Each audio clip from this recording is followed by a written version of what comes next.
for a championship!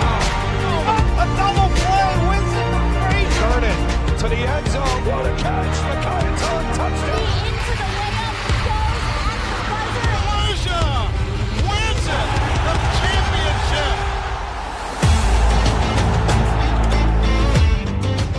This broadcast is a production of the WJPA Sports Network, presented by CNX Foundation.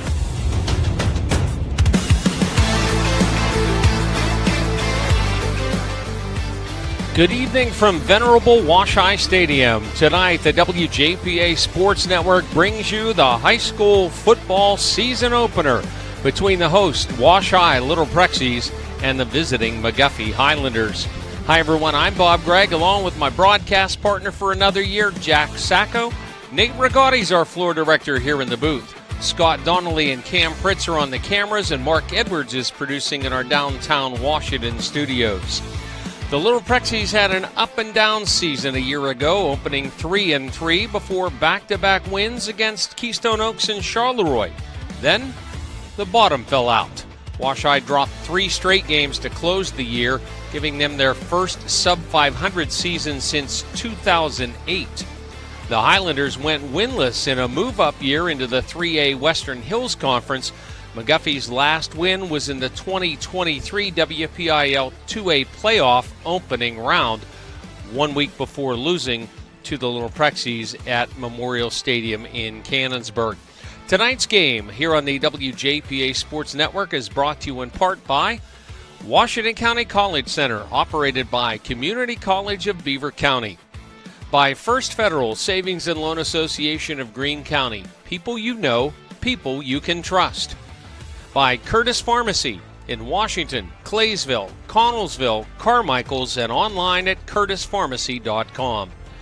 By the Washington Greene County chapter of the Pennsylvania Sports Hall of Fame, celebrating our region's rich athletic tradition. By the Chambers Insurance Agency, your third-generation independent insurance agency in downtown Washington. Online, chambersinsurance.com. And by McAdoo's Towing and Crane. Their business is picking up. Call 724-484-7300. Coverage tonight of McGuffey at Wash-I also brought to you in part by Sunny Days In-Home Care, providing compassionate care in the comfort of home. SunnyDaysInHomeCare.com. By the Claysville Area Business Association. Claysville area businesses are winning again thanks to teamwork, dedication, and leadership.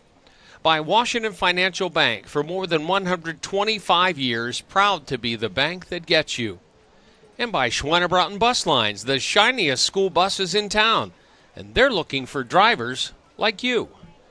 By Washington County Human Services, take the first step toward a healthier life. Call 724-228-1234.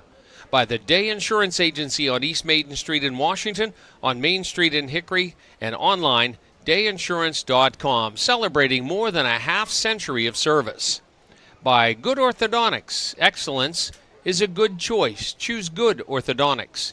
And by CNX Dreamfields, making your dream field come true. Here on opening night, we'll take a look at the schedule around the area for Washington and Greene County teams when our pregame show continues on the WJPA Sports Network, presented by CNX Foundation. Start strong and stay local. CCBC's Washington County College Center gives you the edge to get ahead. High school students can learn to fly before they drive with our Aviation Academy. If helping others is what you do, let us help you. Advance from LPN to RN and open new doors in your healthcare career. Or get ahead in college by earning general education credits. No matter your path, we're here to help you move forward. Learn more at ccbcwashington.com. With school back in session, now's the perfect time to plan for the future. Open an Education Club savings account at First Federal Savings and Loan of Greene County and let your future dreams start adding up. Plus, you may qualify for a scholarship upon high school graduation. Visit any First Federal branch or online at ffgc.bank for rules and scholarship eligibility. First Federal, member FDIC, equal housing lender, NMLS 458729. First Federal wishes all student athletes best of luck this season.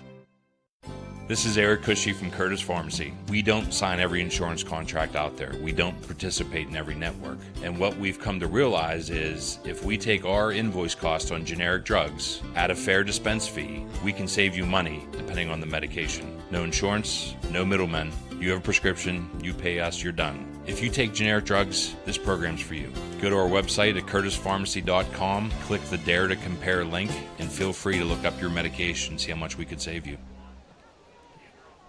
Welcome back to our pregame show here on the WJPA Sports Network. Our audio and video coverage available at no cost to viewers during the regular season. Do want to remind you that under agreements with the WPIAL and the PIAA, our video for playoffs, and access to that is through the NFHS portal only.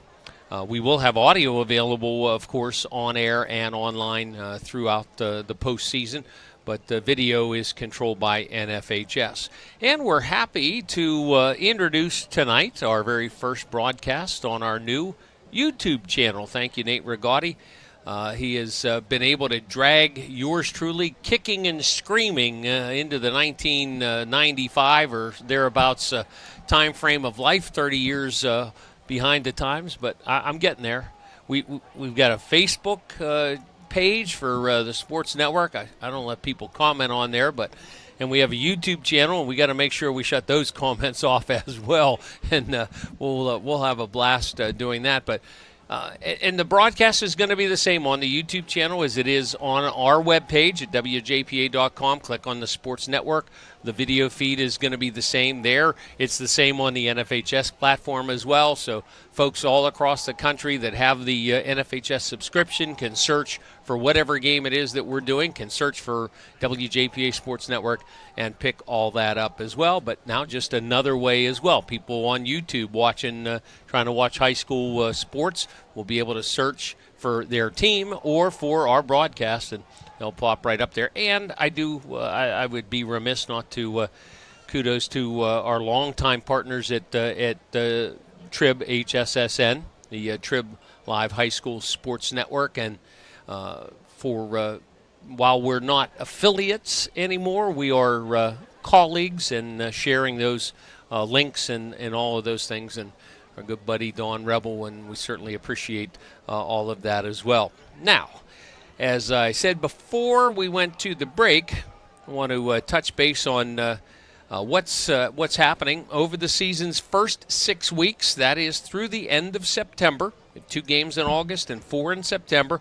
Going to feature 12 of the 14 Washington County schools at least once here on the WJPA Sports Network. That includes tonight's other featured game, Canna-McMillan taking on Peters Township. Jason Tennant moves from the floor director seat into the air chair, joined in the booth once again by our longtime analyst, Bill Duquette. Other games involving teams from Washington and Greene counties tonight include Mapletown at Avella. That's the first of 2 meetings between the Tri-County South opponents. This one doesn't count in the conference standings. Bentworth is hosting Brownsville, while California travels to Munhall to take on Sarah Catholic. Charleroi entertaining cross-rival Monessen. Chartiers Houston travels to Jeff Morgan. The Bucks looking to build on Dan Liss's first season a year ago, a 3-7 campaign. And Fort Cherry opens defense of its back-to-back WPIL 1A championships, traveling to Northgate. Ringgold last year snapped a 27-game losing skid early, then won their finale against Chartiers Valley. Tonight, the Rams hope to make it a winning streak, albeit a modest one, visiting South Allegheny. Trinity, home to Moon a week before, will have the Hillers at McGuffey next week here on the WJPA Sports Network. West Greene is at Waynesburg. Joe Coons taking over the Raiders' head coaching duties. And Saturday afternoon, Beth Center travels to Oakmont to face Riverview. Burgettstown, again, has decided to scrimmage instead of playing a Week 0 game. Blue Devils are working out tonight with Union outside of Newcastle. That scrimmage got underway about 5 o'clock. Word I have is that Carmichael's planned to scrimmage that week, but those plans were canceled several weeks back. Coming up next, I'll bring in my broadcast colleague for the season, the young one, Mr. Jack Sacco, will join me here in the booth when we come back here on the WJPA Sports Network, presented by CNX Foundation. This is Coach Guy Montecalvo for the Washington Greene County chapter of the Pennsylvania Sports Hall of Fame, here to invite you to become a member of our chapter and help celebrate the stories of these outstanding athletes, coaches, and teams. For just $10, you'll have the opportunity to vote for respected athletes, coaches, and teams of yesteryear as we recognize these sports figures for their contributions to our rich athletic tradition. We're the Washington Greene County chapter of the Pennsylvania Sports Hall of Fame. Find us online or hit us up on Facebook and be a part of something exceptional. I'm Evan Chambers of Chambers Insurance Agency. You can't turn on the TV or scroll through social media without being bombarded by insurance commercials. They're everywhere, even on the radio. Low rates, big savings. We'll insure your pet iguana. Okay, maybe not the iguana. Sadly, many times you're not saving money. You're just getting your coverage slashed. By the time there's a claim, it's too late to see you've been duped. At Chambers Insurance, our goal is to improve your coverage and get you savings. We're local, family-owned, and we'll work with you to find the right coverage. Chambers Insurance since 1953. Nobody wants to be involved in an accident or break down on the road. But if it happens to you, call the local company that cares. McAdoo's Towing and Crane has been family-owned and operated since 1965. They offer 24-hour towing, recovery, and hauling service for all size vehicles. And with a 15-crane fleet, McAdoo's can handle those situations where you just need a lift. McAdoo's Towing and Crane. Their business is picking up. Call 724-484-7300. Welcome back to the booth here at Wash-I Stadium. We're still a few minutes away from the teams coming back out of the locker room to kick this one off. Let me introduce my broadcast partner. Grandpapa on one side was a player on the 1952 WPIL runner-up Wash-I Little Prexies. Grandpapa on the other side was the long-time and very successful Mon Valley football coach at Monessen, Jack Scarvell. Dad, a Dow Carnahan Award winner from PAC, and Mom just started here in the last year, a new job as principal in the Carmichael's district, if I get that right.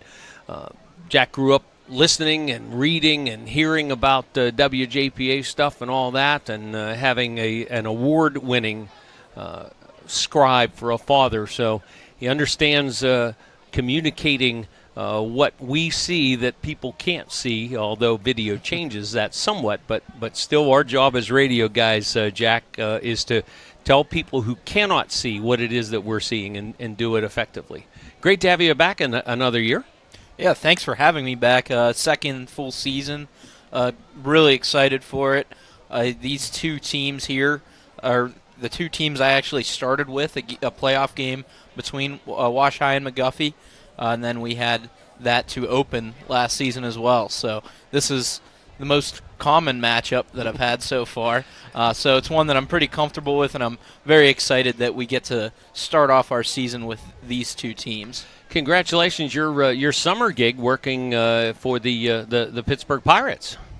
Yeah, it was a fun summer interning with ballpark operations with the Pirates. You know, one of the most beautiful ballparks in all the land, PNC Park.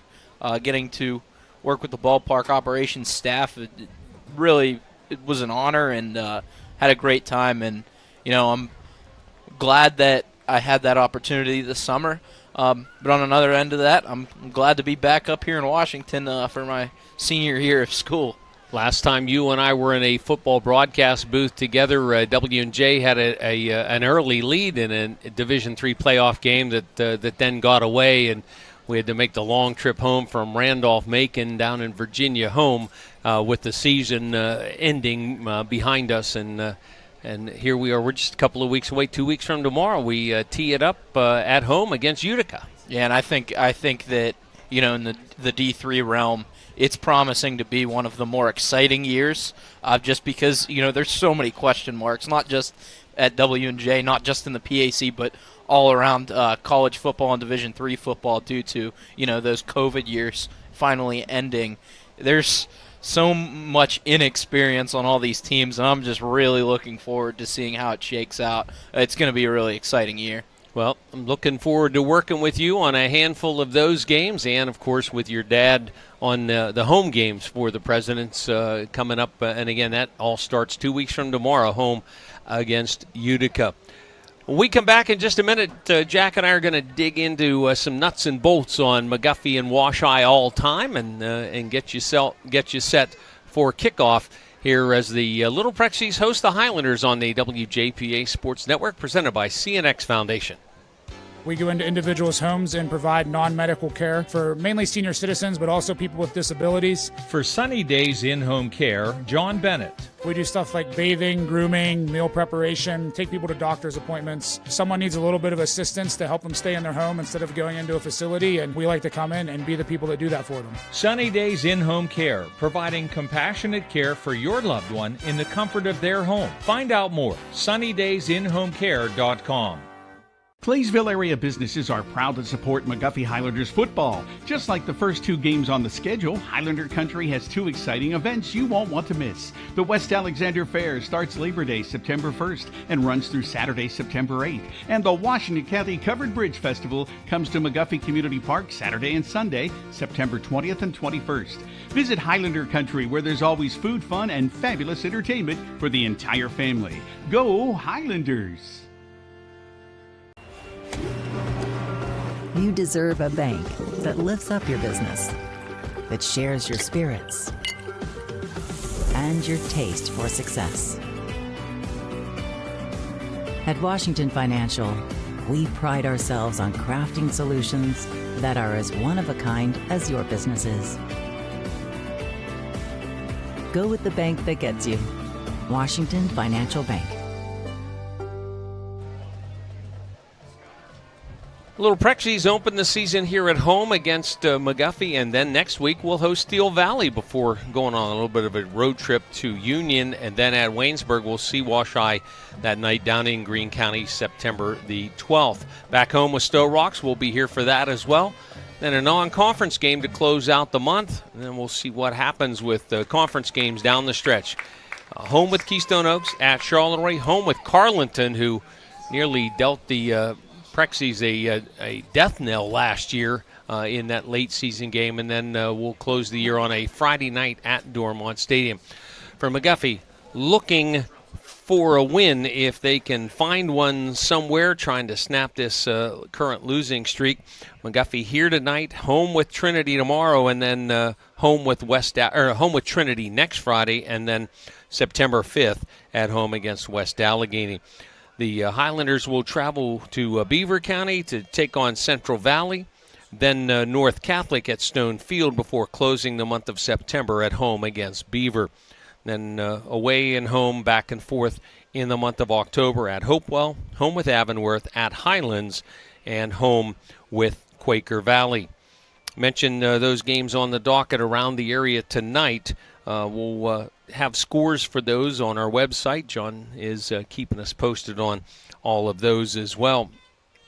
Last year, McGuffey left the 2A Century Conference because of new PIAA enrollment classifications. The Highlanders had a new head coach as well, with what proved to be a temporary retirement of Ed Dalton, who has since returned to the sidelines, albeit in District 6, taking over at River Valley.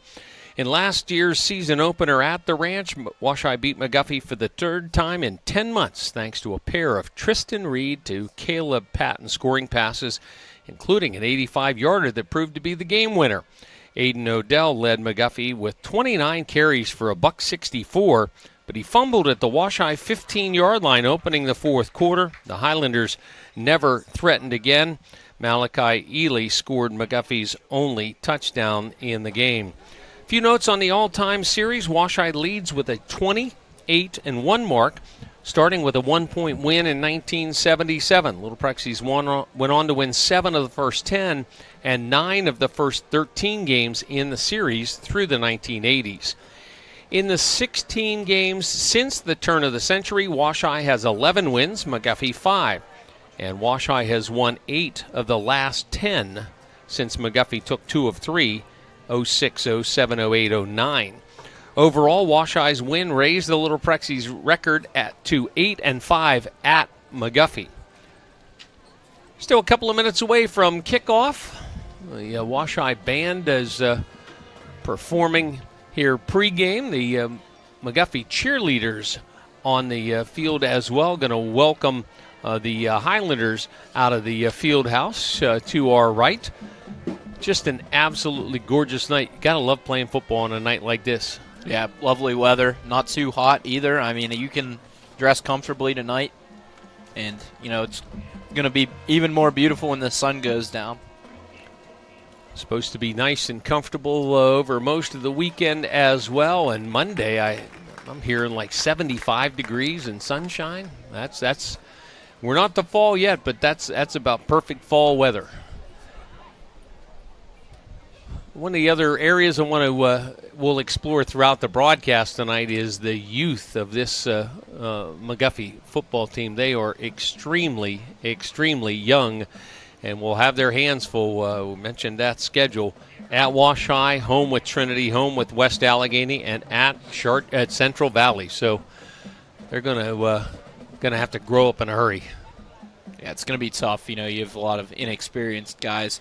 A lot of these young men from last year's team are no longer there. They had an older group last year, so it leads to not just youth having to get into the mix, but inexperienced youth getting into the mix. So, it's definitely an intriguing year for McGuffey after a disappointing season last year and after moving up to 3A. But, this type of season is one you can build off of with a lot of youth in the lineup. When we come back, we'll take a look at the starting lineups and get this one underway here on the WJPA Sports Network, presented by CNX Foundation. Join the team at Schweinebraten Bus Company, a family-owned business in Washington. Schweinebraten Bus Company is hiring.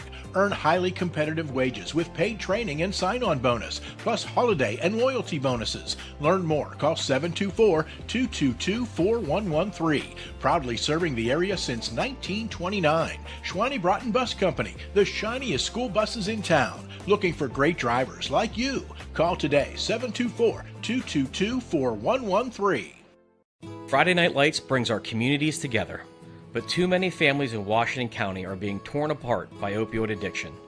I'm County Commissioner Nick Sherman, and I want you to know you're not alone. Help is here.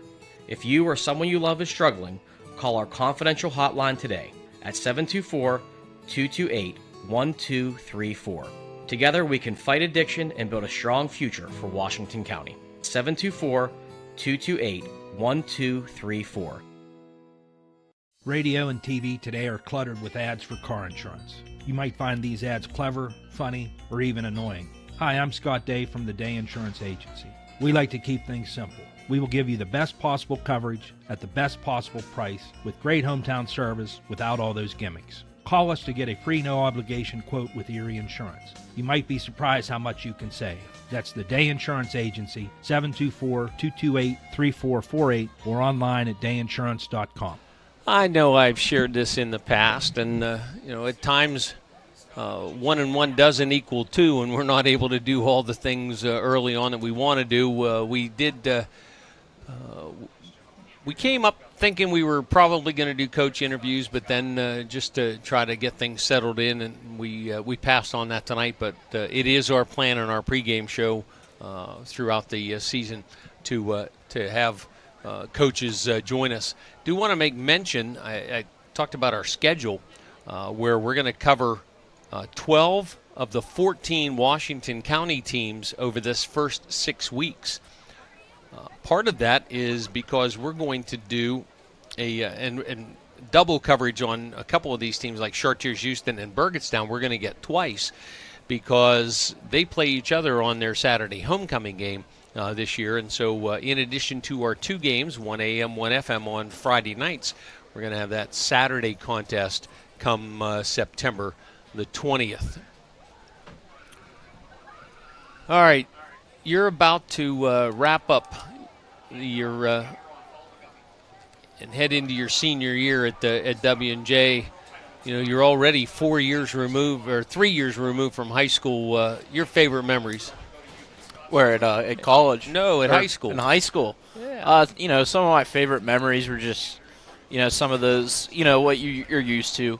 homecoming, senior day, those types of things were really, really fun to experience. I remember my senior year very fondly. We had in basketball, we had a big, I think it was 20-game winning streak heading into the playoffs that year. That was just kind of an unreal time as far as sports go. That was really tremendous. And, my freshman year, when I was in the marching band, our football squad had a really good year, and that was a fun year to follow the team and go to all those games, as that team was, the co-conference champions that year in the Tri-County South. I know just had the all classes reunion for Wash High out at the park, the reunion at the park, and nearly everybody that I hung around with at the reunion were band people that we had spent time together.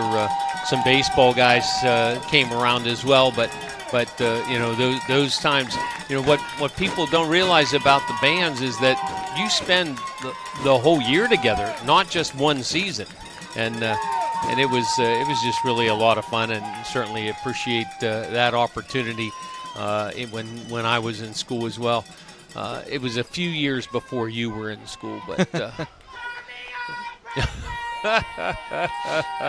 it's hard to believe my 50th class reunion is not all that far away. So it's just, and the older you get, the old joke is that the faster it goes, and it's not a joke. It's funny when you're young. Oh, yeah, it goes faster. Well, it goes faster, and it goes faster every year. So enjoy every moment of it, and I certainly am thrilled to be able to spend some of those Friday evening and Saturday afternoons with you here down the stretch, and then into the winter. Little Prexy's about to make their way out of the field house as well. They are not as young, and one of the real key points for the Little Prexy's this year is going to be a couple of guys on the ends of their O-line and really in the heart of their D-line, and that is seniors Jaden Nemeth, who missed last year with a medical issue, and Joe Wilson, who missed last year with a knee injury suffered in this game. And I'll tell you what, I can't run very fast, but if I'm going to try to run, it's going to be behind those two guys. Yeah, for the fact that those two pretty much were not a factor with this team last year, it needs to be said, because they're maybe the two best players on this team. And, a lot of people may be surprised when I say that, but I get it. This is a team with a lot of talented skill players, but Wilson and Nemeth are, they're as good as it gets up front in Class 2A.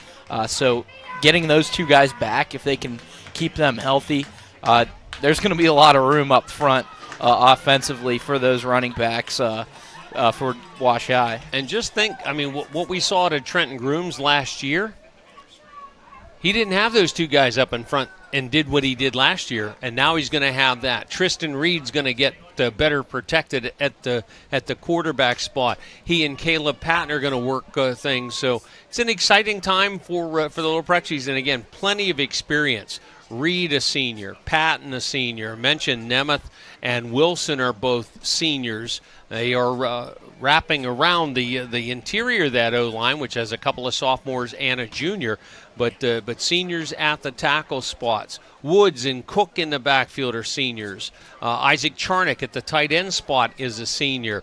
And their kicker and punter, Tyler Crawford, seniors. It's just going to be, they're in a position, they have an opportunity to do something, pretty solid, and McGuffey's going to take the ball and see what their kids are going to be able to do. We'll kick it off. McGuffey at Wash High here on the WJPA Sports Network, presented by CNX Foundation. Orthodontics isn't just for children. Orthodontics is for everyone. Choose Good Orthodontics. Doctors Bob and Ron Good and Dr. Cullen Doyle are board-certified specialists in orthodontics and facial orthopedics. Good Orthodontics has offices in Mount Lebanon, Washington, and Pleasant Hills. See all the good a simple smile can do. Call Good Orthodontics, 724-225-1114. Excellence is a good choice. Choose Good Orthodontics. My dream field has a scoreboard with a giant TV. My dream field has dugouts for our mascot to dance on. My dream field has lights to play at night. And a duck pond. CNX is making dream fields come true by donating millions of dollars throughout Appalachia. Nominate your field at cnx.com/dreamfields. Two men back deep staring into the sun. Caleb Simons, Driston McAnellen, a sophomore and a junior. Ball teed up by Washi's Tyler Crawford at his own 40-yard line. Referee Frank D'Amico says, bring the ball. And Crawford obliges. This is going to drive McAnellen back inside his 5. He sees the ball go over his shoulder and into the end zone. Mentioned Frank D'Amico, the R. Brian Bogue is the umpire. Todd Fink and Harry Rourke working the line of scrimmage. Dave Fouth and Joe Belchick are the defensive secondary officials. The offensive line for Nate Perry and McGuffey, it'll be Conklin, Clayton, Badillion, Supler, and Farabee. Dakota Reedy at the quarterback spot. We'll have Caleb Simons, Denny Furmanek, engage Clayton, running the ball with the receivers Wyatt Fisher and Wyatt Hildreth. Ball at the 20-yard line where McGuffey will take over 1st and 10, the initial possession of the 2025 high school football season. Reedy steps under center after surveying the defensive alignment, brings slot man in motion. There's movement on the O-line, but the Little Prexies may have gotten in there as well, and it is going to be false start. Line judge on the near side signaled illegal procedure and then pointed at Washington, but it's first game for them too. Yeah, it definitely looked like the right guard up front went first for McGuffey there. Not how you want to start your season, just from a micro perspective. So 1st and 15 before a legal snap. Reedy takes it, hands off to the fullback, and that play jammed up initially, but the Little Prexies having trouble getting him on the ground. Good, hard, tough running. Gage Clayton. Yeah, Clayton was met up probably about a yard downfield, but he just kept trudging forward. Got about 6 yards after contact right there. And that's one of the things that we see regularly from the Highlanders year after year, that you're not stopping them with one guy. You're not stopping them probably on first contact. They're going to keep chugging the legs and move you forward, and you better be on your P's and Q's. They're going to make you survive, too. They had over 100 yards rushing in the third quarter in this matchup last year. 2nd and 9.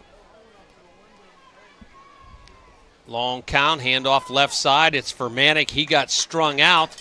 He got hit and stood up, but is going to get a couple of yards out of that carry forward to about the 24. So 3 more yards there. And I'm going to bring up 3rd down and about 5. Denny Furmanek, a 5'9", 160-pound sophomore.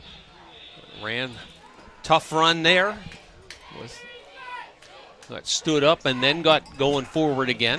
Able to push people backwards. This is a tough position right here. If you're McGuffey, you're in a position where it's going to be hard to pick this up on the ground, and I do expect them to try at least. Senior Wyatt Fisher, wide receiver this way. And movement again on the O-line. 2nd false start penalty, so you give up 5 of the 9 yards you picked up after your first penalty. Yeah, that looked like Jaden Farabee just popped up out of his stance a little quick.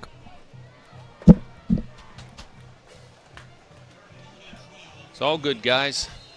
First game for us, too. Wasn't all that long ago, like 9 days we were doing baseball at the Pony League World Series. 3rd down, we'll call it 11 from the 24. Reedy up under center. Little Prexies move into the zone now. And so Washi's going to give that 5 yards right back. And boy, I tell you, just right over the football. You can't listen to what quarterback cadence or any of that is. A good look at Big Joe Wilson right there. His first action in a year. So the offside will take the ball back to the 29, where it's now again 3rd down and 6. Single wide receiver this way. Reedy hands it off, strung out, and this time Gage Clayton cannot move the pile forward. He's going to get a yard before being driven backwards, and it'll bring up 4th down at about 5. Yeah, that was Blaze Naraskovich and Caden Cook. It looked like Cook was the initial one. It was both of them right in on the edge. Naraskovich, one of the young players in this lineup, but started pretty much all of last season on both sides. So he can make some big plays on both sides of the ball, and he shows it right there with the 3rd down stuff.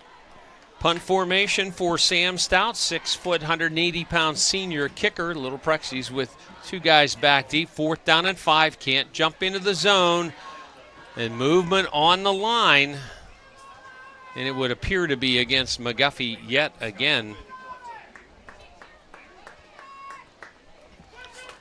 No illegal procedure. Back deep is Amir Nelson and Caden Cook.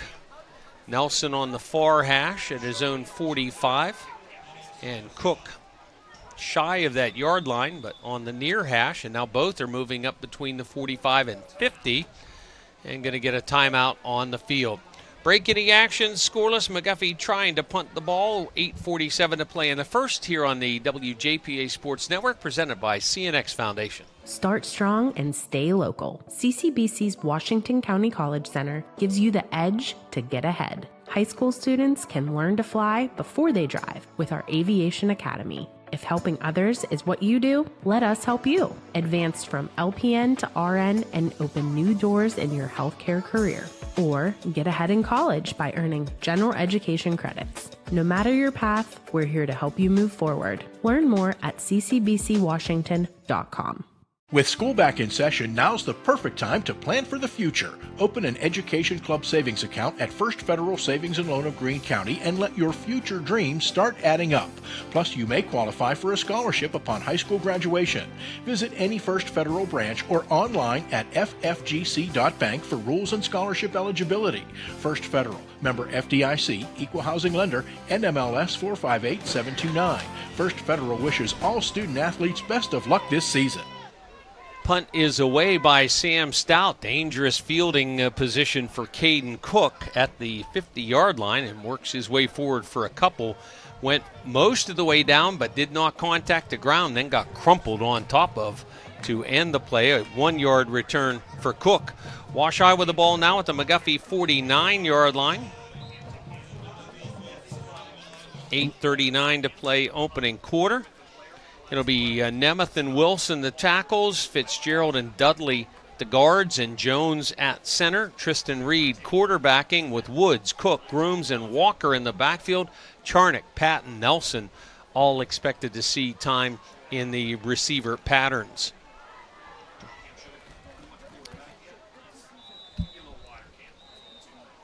And flag down. The play clock went to 0, but I think we're going to get a timeout before that, but I'm having trouble. I mean, Wash High used the timeout because the play clock was at 0, but we could not have been 25 seconds from the time they spotted the football. There's no way. But Wash High forced to use that timeout, so both teams have used one here in the early going. That's why you have them. Don't make those kinds of mistakes. And now I think they're going to have a little conversation about whether that was or not. And with that, let's well, we're going to keep it here at this point. They went back after that last time out kind of quick, but no, we'll keep it here. And I think Mike Bosnick was questioned. I'm telling you, there's no way that was 25 seconds from the time they spotted the ball to the back judge threw the flag for delay of game as the whistle was blowing to call the timeout. There's no way. Yeah, that seemed like maybe just the play clock got going a little bit quick there. All right, 1st and 10 Washington at the McGuffey 49. I backfield behind Tristan Reed, tight end to the left. Deep wide receiver Naraskovich motions across the set, hand to the tailback. Cook hitting the backfield and taken down. Solid tackle made by Aaron Supler. Yeah, Supler just won right off the line of scrimmage and just burst through. He got through that left side of the line. It looked like maybe there was a miscommunication between Wash High's Wahid Jones and Jaden Nemeth. So a loss of a yard on the play. Both teams trying to get this run game going to start. Naraskovich and Patton go wide to the top of the set. And again, Charnick, the tight end, set to the left. Second down and 11 from the 50. Reed under center, hands the ball off. Little jump cut by Grooms and carries it forward for about 5 down at the McGuffey 45-yard line. That was a quick decision by Grooms to bounce that out a little bit. Didn't go all the way out, then cuts it back up inside. Made a nice little hop and got a nice gain of 6 out of that one. So it'll be third down and about 6 for the Little Prexies at the McGuffey 45. All good. My biggest challenge here will be remembering to switch pens here so I can see what I'm doing. Third down and 6 at the McGuffey 45. Washington's first possession. Fullback, quick hitter ahead for 4, and that's going to be it. Nothing, just could not get that last lunge from Javon Woods. He'll get 4, needed 6, and it brings up 4th down. Yeah, and I think, the goal right there was, you'd like a first down right there, but for Woods to do exactly what he did and get it into a situation where you have a lot of options on 4th and short.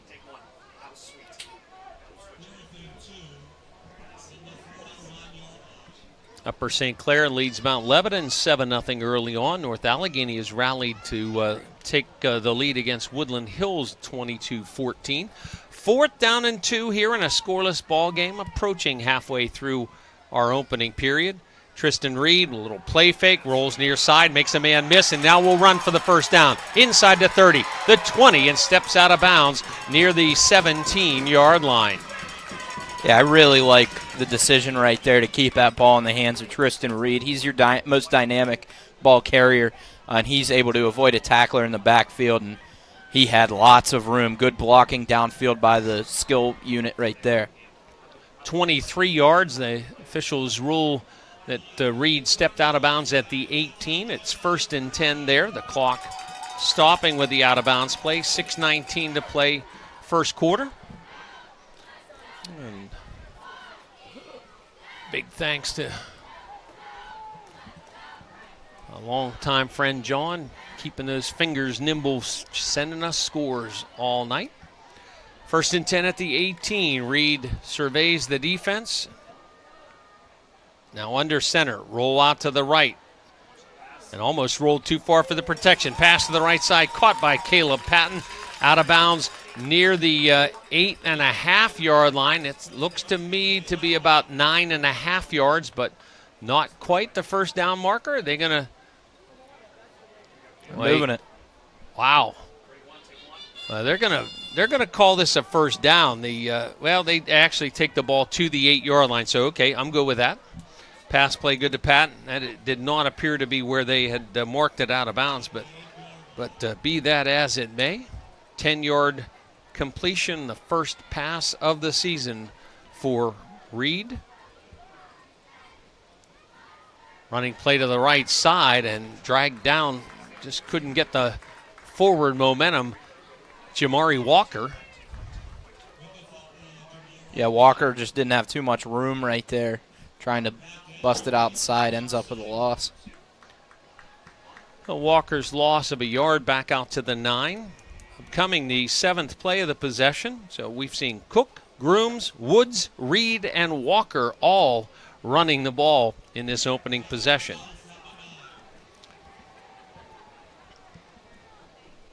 Naraskovich wider of Patton out to the grandstand side of the field. Reed just takes the snap, stands up, throws a pass. It's caught by Patton, and he's hit behind the line of scrimmage. And I got to tell you, I'm surprised Naraskovich didn't get flagged for offensive pass interference, because he laid a hit on before the ball was caught, and he was downfield. Yeah, he was a couple yards downfield, but didn't matter. Wyatt Fisher all over it, read that swing right from the get-go and was able to square him up. Loss of a yard on that completion. So now 3rd down and goal at the 10.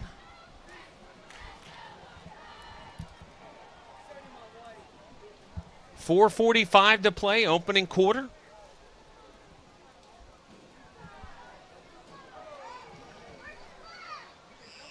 Plays seemed to be broken early on. Looked like there was movement before the snap. I don't know if you can get us a look back there, Nate. Yeah, well, the Highlanders moved toward the line but didn't appear to get across, and maybe that was what caught out of the corner of my eye there. But the loss, or actually a gain of a yard to the 9-yard line, and Washington facing 4th down, and on comes the kick unit. Reed run that ball, by the way? Reed keep that? Was Woods. Woods, okay, thank you. Yeah, Woods for a gain of 1. Yeah, it looked like the defensive line for McGuffey just kind of stemmed right at the last second. And, the fans from this angle will want to jump, but looked like they stayed onside. Noah Patton will hold. Tyler Crawford's run up, and a solid, strong kick is good. The field goal line of scrimmage was the 9, make it a 26-yard effort. And the field goal is good. 3:49 to play. Opening quarter, Washington 3, McGuffy nothing. Kickoff on the WJPA Sports Network, presented by CNX Foundation. This is Eric Cushy from Curtis Pharmacy. We don't sign every insurance contract out there. We don't participate in every network. And what we've come to realize is if we take our invoice cost on generic drugs, add a fair dispense fee, we can save you money depending on the medication. No insurance, no middlemen. You have a prescription, you pay us, you're done. If you take generic drugs, this program's for you. Go to our website at curtispharmacy.com, click the Dare to Compare link, and feel free to look up your medication, see how much we could save you. This is Coach Guy Montecalvo for the Washington Greene County chapter of the Pennsylvania Sports Hall of Fame, here to invite you to become a member of our chapter and help celebrate the stories of these outstanding athletes, coaches, and teams. For just $10, you'll have the opportunity to vote for respected athletes, coaches, and teams of yesteryear as we recognize these sports figures for their contributions to our rich athletic tradition. We're the Washington Greene County chapter of the Pennsylvania Sports Hall of Fame. Find us online or hit us up on Facebook and be a part of something exceptional. Caleb Simons, Tristan McAnallen have switched positions, and Simons on the far hash now back deep to receive, and he's going to look up into the sun and watch this one go over his shoulder and just get into the end zone. That's a live ball until it crosses the goal line, but it did indeed cross the goal line, and at that point it's an automatic dead ball touchback in high school. And Crawford, he was a little bit underrated, I thought, last year. He played pretty solid on the defensive side at corner for the Little Prexies. He's really developed as a kicker, though. I mean, 2 years ago they would not have tried that field goal from 9 yards out. I know it seems short, but in high school standards, that's not an easy kick. Indeed. McGuffey with the ball, second time, taking over at their own 20-yard line after the second kick touchback. Quarterback Reedy up under center, and we'll hand it off to Simons, who got hit in the backfield, and Trenton Grooms one-on-one grabs him around the chest and takes him down. Going to end up with a gain of, looks like they're going to give credit for a couple there to Simons. But Grooms was right in that backfield. Yeah, Grooms along with Nemeth got first contact. Missed it, though, and fortunately there it looked like Cook was able to finish it. I don't understand the spot. Just on our replay, I don't see the ball ever cross the 20-yard line. 2 yards on the carry for Simons. 5'10", 160-pound sophomore, his first run of the night. 2nd and 8 for the Highlanders. Trying to stay out of their own way, and they can't do it. Left guard jumping up out of stance there. It's Evan Conklin. And just as I say, they had 3 false start penalties in the first possession, and Conklin gives them another one here. Yeah, and I feel like I say it very often when this team's playing, but the way McGuffey plays offensively, they cannot afford those penalties because, they're a team that wants to pound it, and even when they do pass it, it's a lot of underneath throws. It's really hard to change or to move up whenever you're going backwards with those penalties. So now it's 2nd and 13. Running play around the left side for Manick, trying to stay with the blockers, and then ran past them up over the 20, the 25, and out to almost the 26-yard line. Another nice run for McGuffey for Manick. Saw a hole, burst through it, I mean, got to the second level. Good job of tackling once he got there by Caden Cook and Tyler Crawford. So it'll be 3rd down and 4 from the 26. Dakota Reedy, 5'10", 150-pound senior signal caller, trying to work the Highlanders back from yet another false start penalty. They go wide receiver to the far side.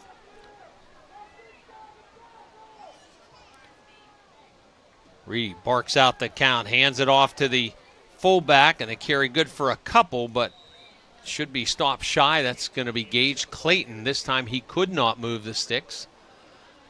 Oh, the wing on the near side moving almost up to the 30-yard line. It is going to be ruled 4th down. It's 4th and inches. Yeah, Clayton was able to churn out some yards. Once again, it looks like the Little Prexy defensive line's doing a decent job of getting some push. They're just having a hard time right now making that tackle in the backfield. Fortunately, at the second level of the Wash High defense, holding pretty steady. Highlanders will go for it on 4th down and inches. Quick count, fullback gets the call, and the Powell moves across the 30-yard line. And just the Clayton eventually shoved backwards, but he will move the sticks. First McGuffey first down of the 2025 campaign.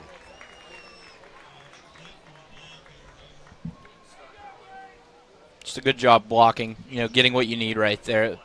McGuffey just getting up inside, no hesitation, pick up the yard. Got one extra as well.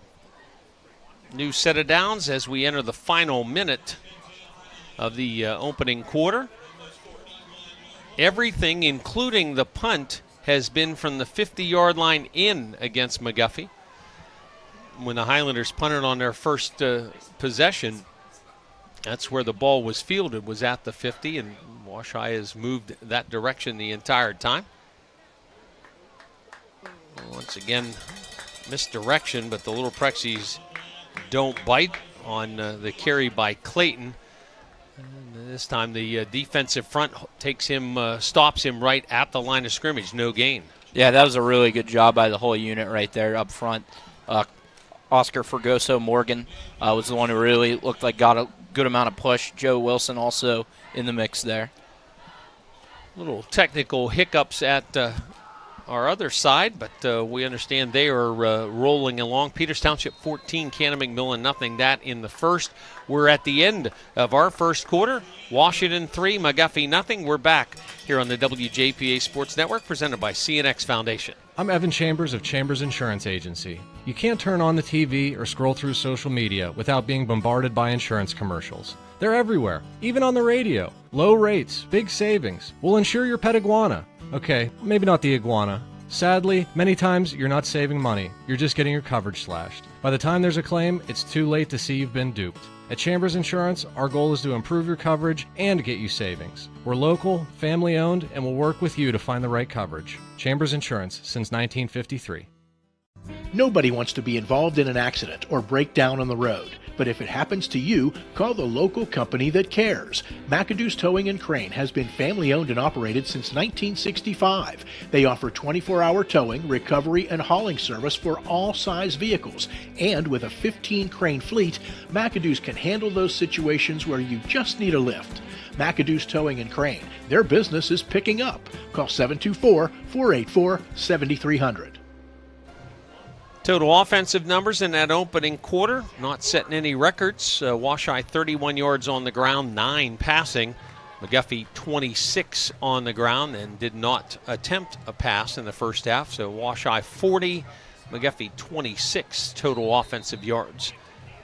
2nd down and 10, McGuffey at its own 31-yard line, now moving toward the scoreboard end of the stadium. Dakota Reedy, hard bark, hands that off. Little room, break it open, up over the 30 to almost the 35 on the carry by Denny Furmanek.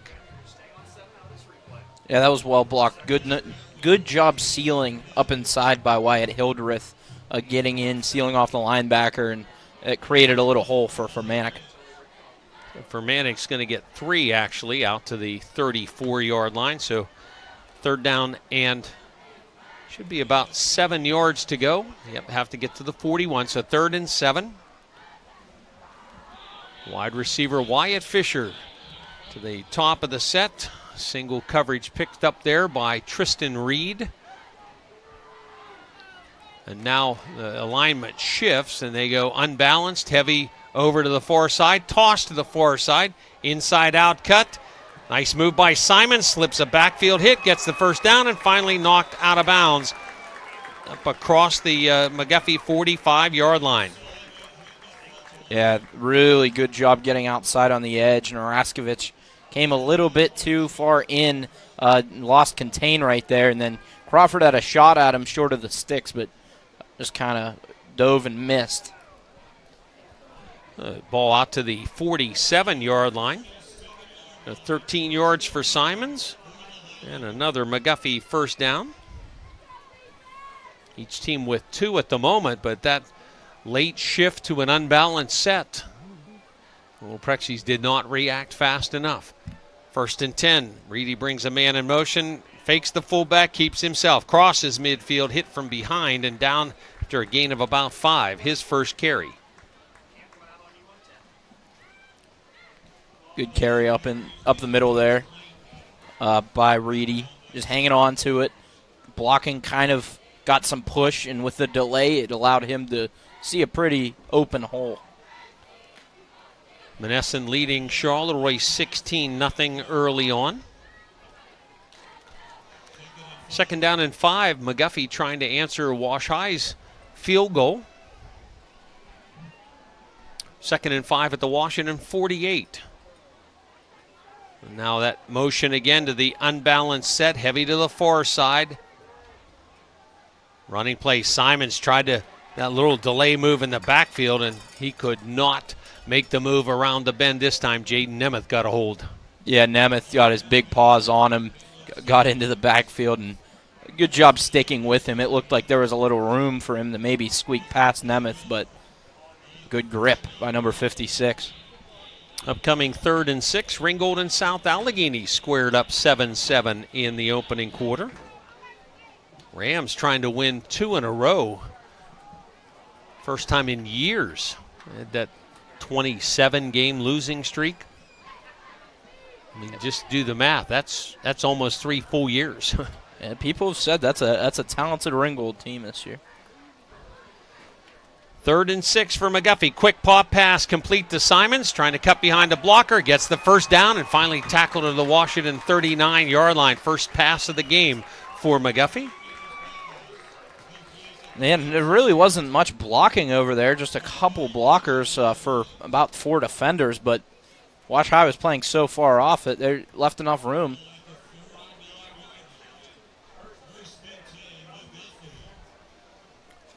Waynesburg, who we will see in a couple of weeks on their home field, leading West Green 14-0. Joe Coons taking over the Raider program.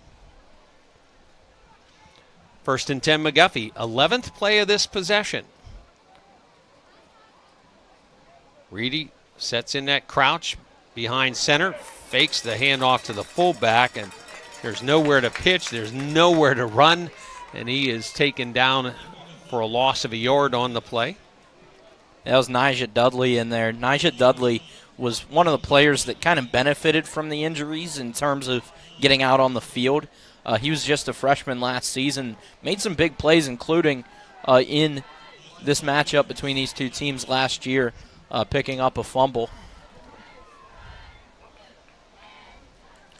2nd and 11 for McGuffey, now at the Wash High 40-yard line. Wash High leading 3-0.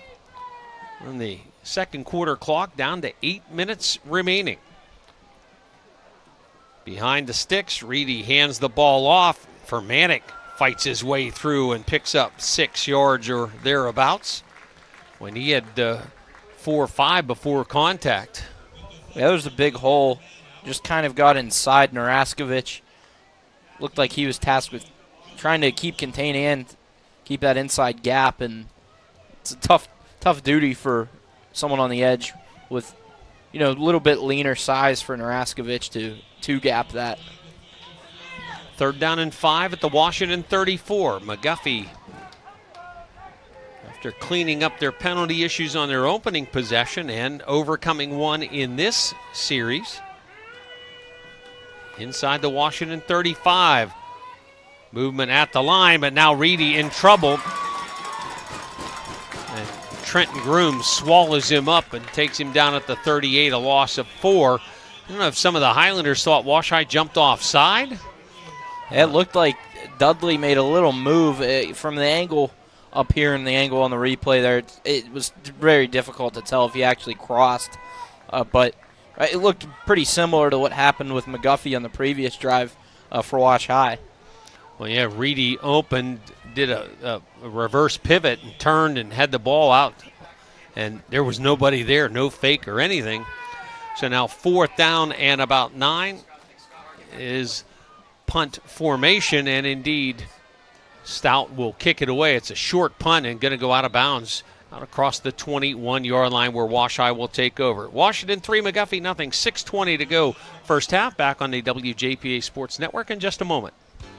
Our motto at Sunny Days is put our clients and our caregivers first. For Sunny Days In-Home Care, John Bennett. We care about people and we want people to have better lives because we're involved with them. We'd love for you to go and check out our website, fill out an application, and we can talk to you more. And we really like to have good people. And the big thing we're looking for is if you're a caring and compassionate person, and that's our top quality. Sunny Days caregivers make a difference in people's lives. Find out how you can join the team. Log on sunnydaysinhomecare.com. McGuffey takes 9.5 minutes off the clock and punted from the Washai 38. Ball went out of bounds at the 20-yard line on the Stout punt. Washington 1st and 10 from the same spot where McGuffey has started each of its possessions, that 20-yard line. Deep handoff around the left side and out of room over on the sideline on the carry by Caden Cook. Going to get a yard at most before being shoved out. Yeah, just tried to burst it outside, but good job by the entire Highlander defense getting over, and really wasn't any room to actually make a play. Highlanders moved the ball 42 yards. They took 13 plays to do so. And that is really a lot of what they're going to do all this year. Just try to maintain possession and go little chunks and get what they can. 2nd and 9 from the 21. Reed with a straight drop. Has time. Deep ball. Looking for Caleb Patton beyond everybody. Makes the catch inside the 40 and dragged down at about the 36-yard line. It's a first down. Yeah, and Caleb Patton, an unsung hero of this team in a lot of these games. Against McGuffey last year, he caught both touchdowns on deep patterns as well. And right there, I mean, he just gets behind the defense, and with his speed, if he gets behind you, good luck. They were able to catch him, but that's a huge chunk. Nice throw by Reed. If Reed throws that a half second sooner, Patton doesn't have to wait for it, and he is just gone. Similar to what they did a year ago. 85 yards a year ago. This one good for 54 and a first down at the McGuffey 25. Reed with an eye backfield behind. Give it to the tail. Off of backfield contact. A carry by Jamari Walker. 20, 15, and knocked down at about the 12. Honestly, I thought Walker had some room up in the middle, and he did. Chose to bounce it anyway, and it worked out for him. He was able to break a couple tackles and rumble his way all the way to the 12-yard line. 1st and 10 at the 12.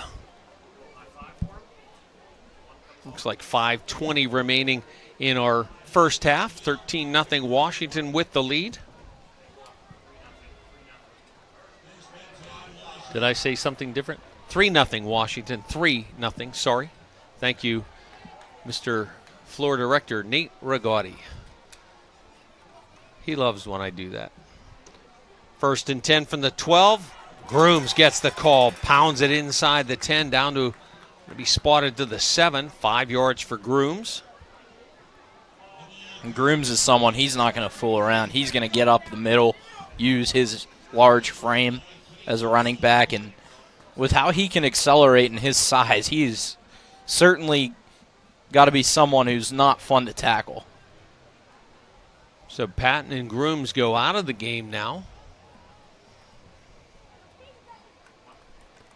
Second down and 5 at the McGuffey 7. Late substitution as Keaton Cook gets on the field. 10 on the play clock, so Little Prexy's at the line of scrimmage.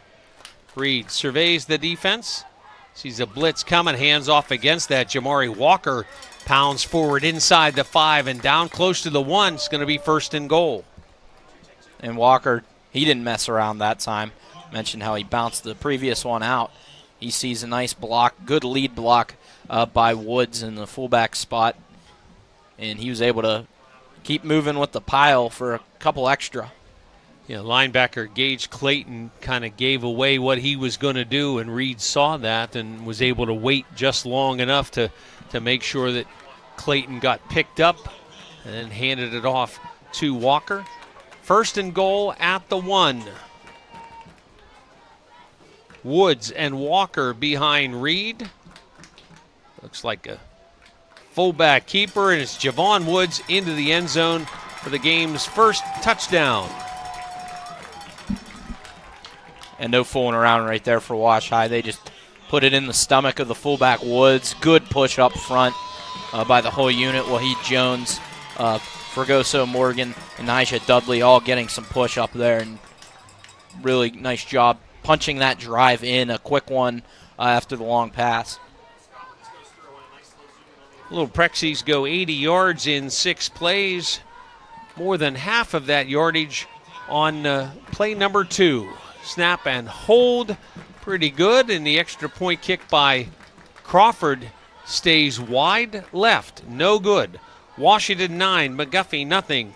3:28 to go in the first. Kickoff on the WJPA Sports Network, presented by CNX Foundation. Claysville area businesses are proud to support McGuffey Highlanders football. Just like the first 2 games on the schedule, Highlander Country has 2 exciting events you won't want to miss. The West Alexander Fair starts Labor Day, September 1st, and runs through Saturday, September 8th. And the Washington County Covered Bridge Festival comes to McGuffey Community Park Saturday and Sunday, September 20th and 21st.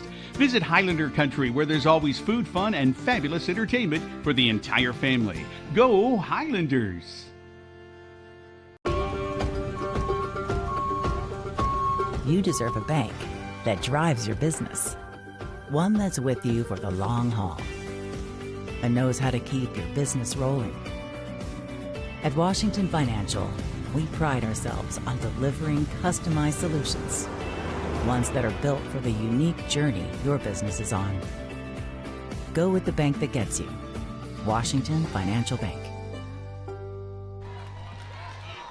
About the only thing that didn't go well on that Washington possession was a little snap, something off kilter there, and then Crawford left the kick out wide left.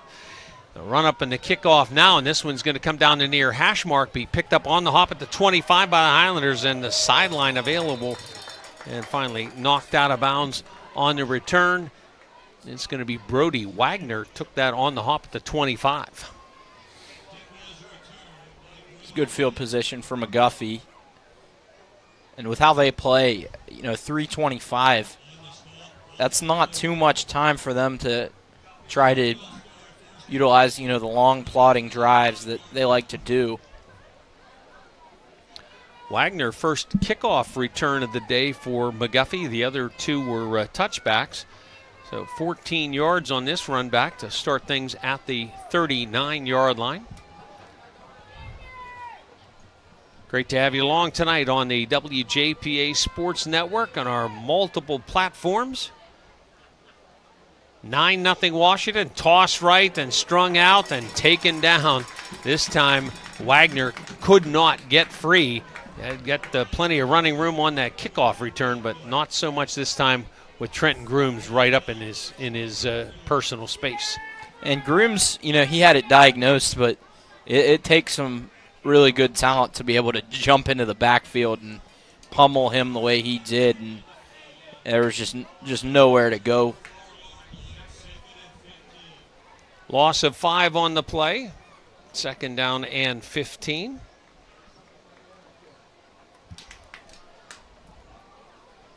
Still plenty of sunshine here in the area, including a couple of bands right across the where the two teams are right now. Two guys go in motion. Little Prexies try to snuff this play out, and they're going to illegal shift is going to be the penalty. And Little Prexies may take the play because it would make it 3rd and 16. The running play stopped. And who did they ultimately give the ball to there? Illegal shift, says referee Frank D'Amico, and Washington will indeed. Yeah, it looks like the fullback got the call, but and now McGuffey going to take a timeout. We'll take one as well. 2:33 to go. First half, Washington 9, McGuffey nothing. Back in a moment here on the WJPA Sports Network, presented by CNX Foundation. Join the team at Schweinebraten Bus Company, a family-owned business in Washington. Schweinebraten Bus Company is hiring. Earn highly competitive wages with paid training and sign-on bonus, plus holiday and loyalty bonuses. Learn more. Call 724-222-4113. Proudly serving the area since 1929. Schweinebraten Bus Company, the shiniest school buses in town. Looking for great drivers like you. Call today, 724-222-4113. Friday Night Lights brings our communities together, but too many families in Washington County are being torn apart by opioid addiction. I'm County Commissioner Nick Sherman, and I want you to know you're not alone. Help is here. If you or someone you love is struggling, call our confidential hotline today at 724-228-1234. Together we can fight addiction and build a strong future for Washington County. 724-228-1234. A couple of quick scores for you. Waynesburg now leading West Green 21-0. It is Avella 13, Mapletown nothing, end of one. Trinity and Moon are scoreless at the end of one. So 3rd down now and 16 for the Highlanders. They motion to that unbalanced set, this time to the near side. They toss it this way, try to run with that jumbo package this direction. The Little Prexies get the play stopped. And Fermantic, the ball carrier. And is Washai going to use a timeout? Looks like they did indeed. Good call there. I saw you waving your arms, doing your best George Lammy action there. Mike Bosnick was calling for the timeout before the play was even over. That's why the far side official, he was all over it. Speaking of George Lammy, the now retired superintendent here at Washington, and congratulations to B.J. Mihelchik, acting superintendent now. We understand the school board is poised to name Lammy's successor, but that has not been done yet, not made public yet either, who that candidate is. A couple of other scores for you. South Allegheny 14, Ringgold 7. That's in the second. North Allegheny leading Woody High 28-26. Clairton and Imani Christian scoreless at the end of one. Clairton on their new Tyler Boyd field. 4th down.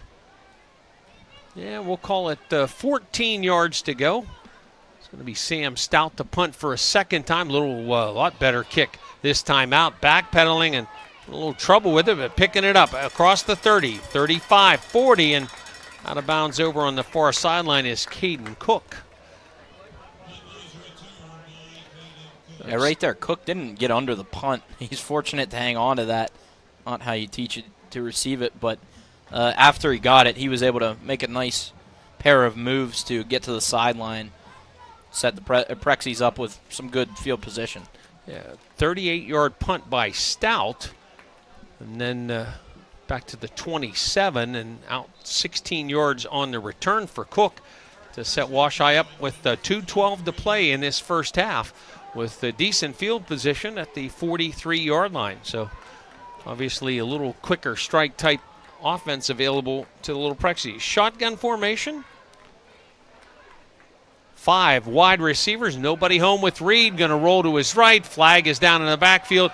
2 men wide open, but again, this is going to be holding against the Little Prexies. Pass goes the distance for an apparent touchdown, but Frank D'Amico says, hold on, going to come back here, and that almost certainly is holding against Washington. Yeah, it was an early flag. It's going to be, it was an easy one to call. It looked like Wilson is the one who gets it, just kind of pulled the arm around and pulled down the edge rusher. Yep. Told you, a quick strike. They went the distance, but that was with that penalty down behind. Joe Wilson guilty of the foul, so 10 yards from the line of scrimmage. The ball back to the 33-yard line. Second penalty on the Little Prexies. Offside early on, and now a 10-yard holding penalty. 2:01 to play first half. Washington leading 9-0. And the Little Prexies a chance to bookend this halftime because they will get the ball to start the second half. Still expect Wash High to take a shot here with all the playmakers they have outside. Running play trying to get around the left end. They're going to pick up some, but not nearly the chunk play that they were hoping for.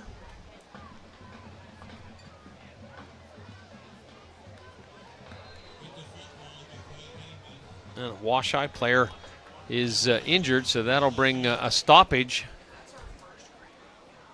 And it's going to be a leg cramp. 1:41 to go, opening half. Washington 9, McGuffey nothing. We're back after the injury timeout here on the WJPA Sports Network. Hi, I'm Scott Day from the Day Insurance Agency here in Washington. When was the last time you reviewed your homeowner's policy? In recent years, the price of homeowners insurance has gone up dramatically. In fact, some companies have raised their rates by as much as 35% in the last year. If you haven't reviewed your coverage lately, now is the time. You might be surprised at how much you can save. Call us at 724-228-3448. Visit us online at dayinsurance.com or stop by one of our offices in Washington or Hickory. The running back was a freshman that we've heard some whispers about, Jaquay Heyman, 5'10", 150-pound freshman. Got a couple of yards out to the 36-yard line. So 3 yards on Heyman's first varsity carry.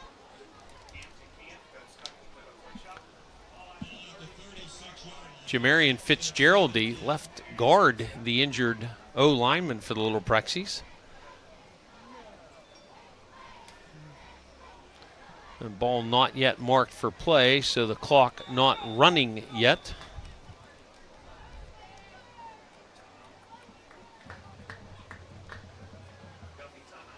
And it looks like McGuffey has used a timeout. And that's why the clock's not running now. 1:48 to go, first half. McGuffey trying to save themselves some time. Washington 9, McGuffey nothing. Back on WJPA Sports Network in just a moment. Orthodontics isn't just for children. Orthodontics is for everyone. Choose Good Orthodontics. Doctors Bob and Ron Good and Dr. Cullen Doyle are board-certified specialists in orthodontics and facial orthopedics. Good Orthodontics has offices in Mount Lebanon, Washington, and Pleasant Hills. See all the good a simple smile can do. Call Good Orthodontics, 724-225-1114. Excellence is a good choice. Choose Good Orthodontics. Back here at Wash High Stadium. Check with our floor director. Did we get news or no? We did. Okay, thank you, Lynn Manning. We'll have that at the half.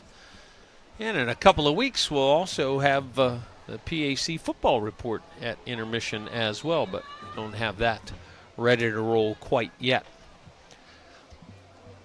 So 1st and 10 and a long apparent TD pass, called back on a hole, went to 1st and 20. Jaquay Heyman with a 3-yard run, so now we're at 2nd and 17. Reed flushed, rolls out, trying to make a move, heaves the ball to the sideline, has a receiver in the area, Caleb Patton, but that ball went exactly where it was intended to go, and that pressure forces now a 3rd down and 17. Yeah, that one was just kind of doomed with poor protection. It's a designed rollout to try to get Patton on the timing route, but whenever Reed's got to go so far backwards, if he tries to make that throw to Patton, it's likely going the other way. Well, clock stop with the incompletion. Now 1:42 to play in the half. And McGuffey, by the way, out of timeouts now.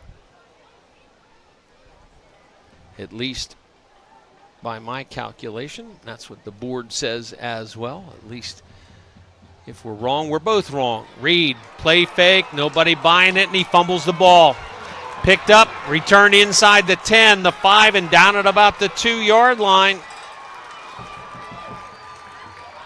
Yeah, they mark him down. Honestly, I thought that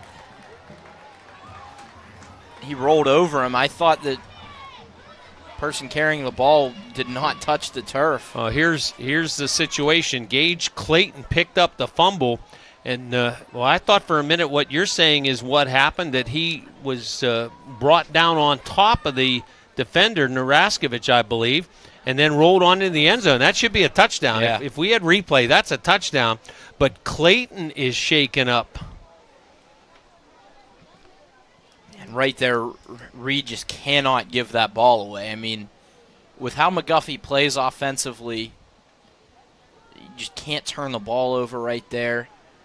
Now sets the Highlanders up for potential late score when they otherwise would have been very, very, very much in a bad spot to even make an attempt to try to score at the end of this half. Well, and think how this series started. Started with a touchdown pass that was enabled by a holding penalty, no question. But so instead of Washeye getting 6, now they're in real danger of giving up 6. And boy, for Gage Clayton, this appears to be a right leg injury. And I'm just wondering if Naraskovich didn't roll down over top there and to get Clayton to the ground.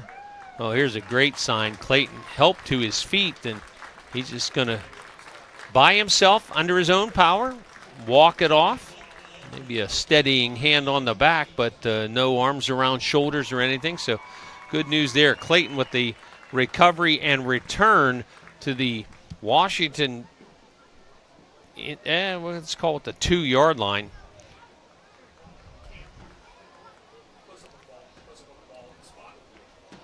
.131 to play in the half. First turnover of the season.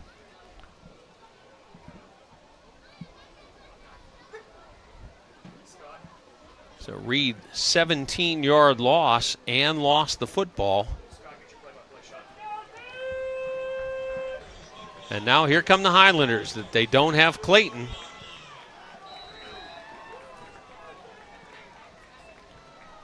First and goal at the Washington 2. Reedy hands it off, and nowhere really to make that play happen. Yeah, right there, that was Grooms and Joe Wilson in on the tackle. Brody Wagner, the ball carrier, and just had nowhere to go, and gets spotted back to the line of scrimmage. Second down and goal at the Washington 2-yard line. Reedy with 2 backs set behind him. This time he'll give it to Simons running right. And Simons didn't get in the first time. It looks like they're going to spot him stopped short the second time. Yeah, it looked like maybe on that second push he'd get in, but I do think he just fell right at the end kind of horizontally and wasn't able to get the momentum to get in. Yeah, the ball in the right hand, and he came down on his back on the line of scrimmage. And now it's like Washington's going to do McGuffey a favor, and Washington's going to take a timeout with 20 seconds to go. But, if you're not set defensively, you're doing yourself a favor too. McGuffey could not stop the clock, and they got to the huddle with about 33 seconds or so to play in the half and couldn't stop it. So if they were going to get a shot at 2 cracks at the end zone, they were going to have to go quickly. Play clock or game clock down to 20 when Washington used its third timeout.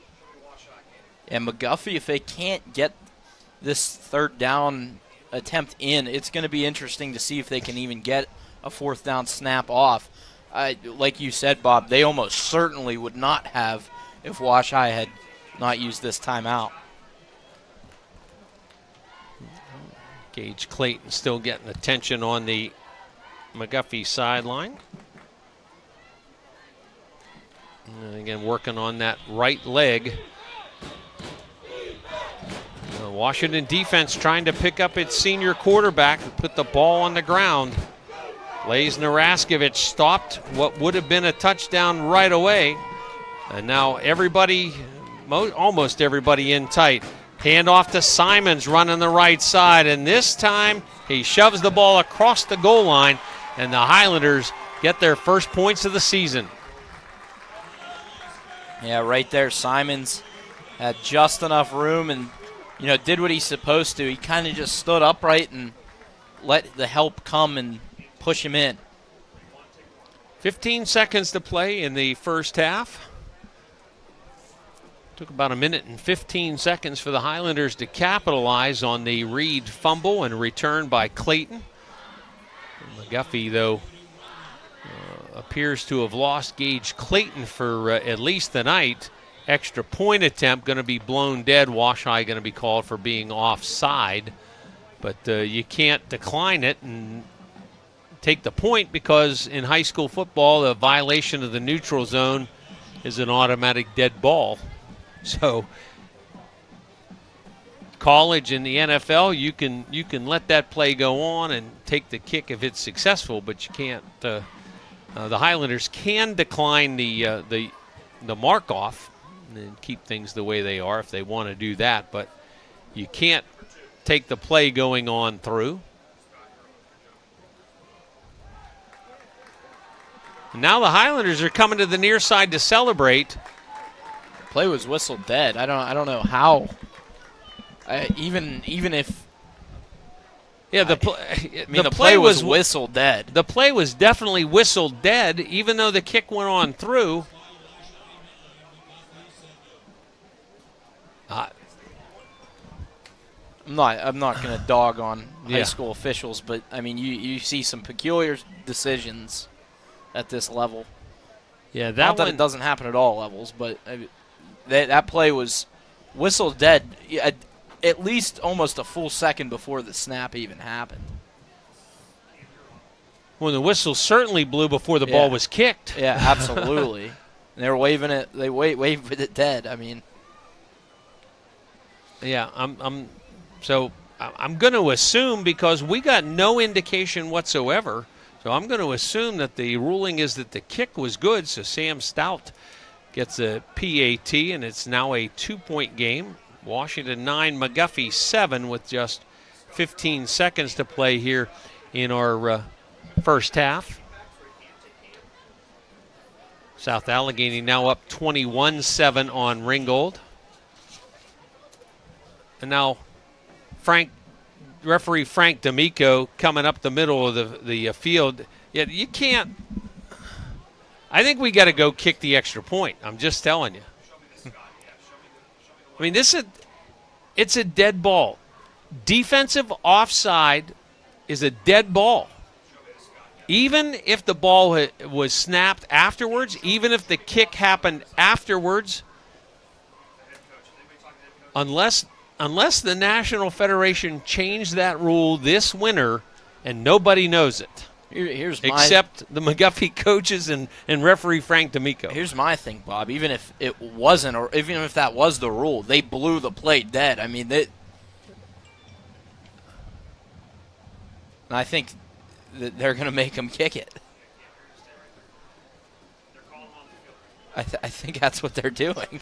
Yeah, we don't have a successful point after yet. We do not.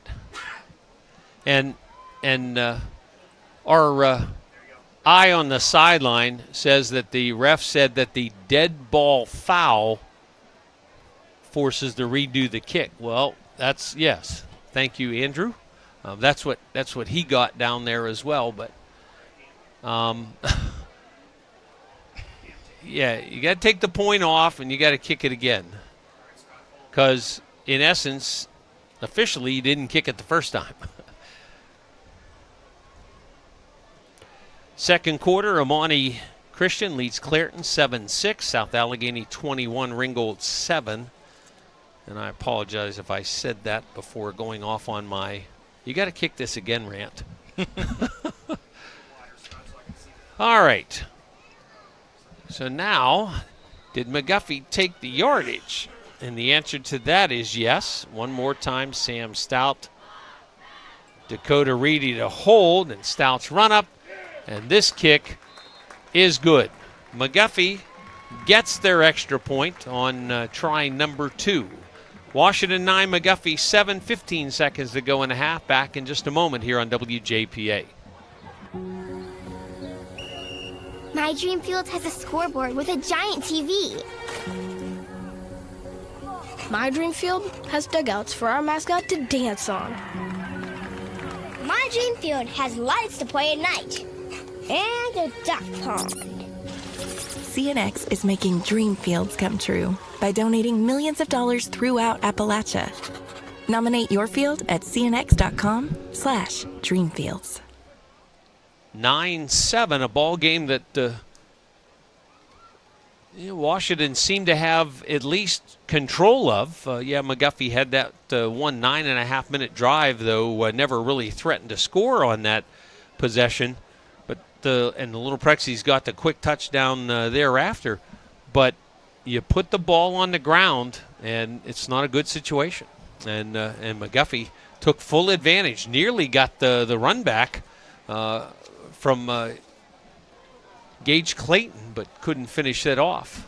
And then finally got the touchdown by Simons, and then the Stout extra point after the multiple discussions. Quite frankly, I'm also, Reed has to be aware and hang on to the ball right there and go down once he sees the free rushers. But I'm also surprised that Mike Bosnick didn't have his team just run that ball on a 3rd and 17 and just really, it would have gotten the clock down under a minute to go. Well, now Nate Perry wants to chat something else in Frank D'Amico's ear.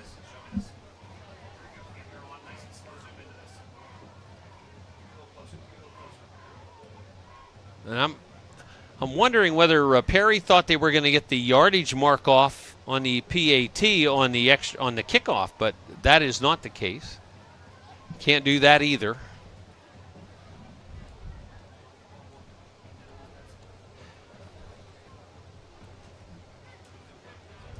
Yeah, they're at the right spot.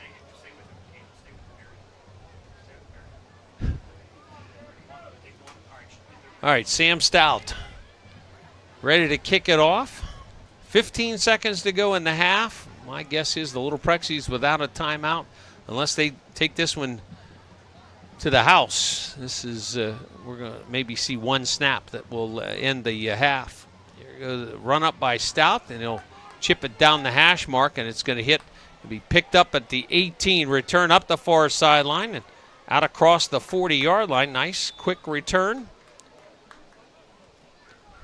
Good job there by Jaquay Heyman.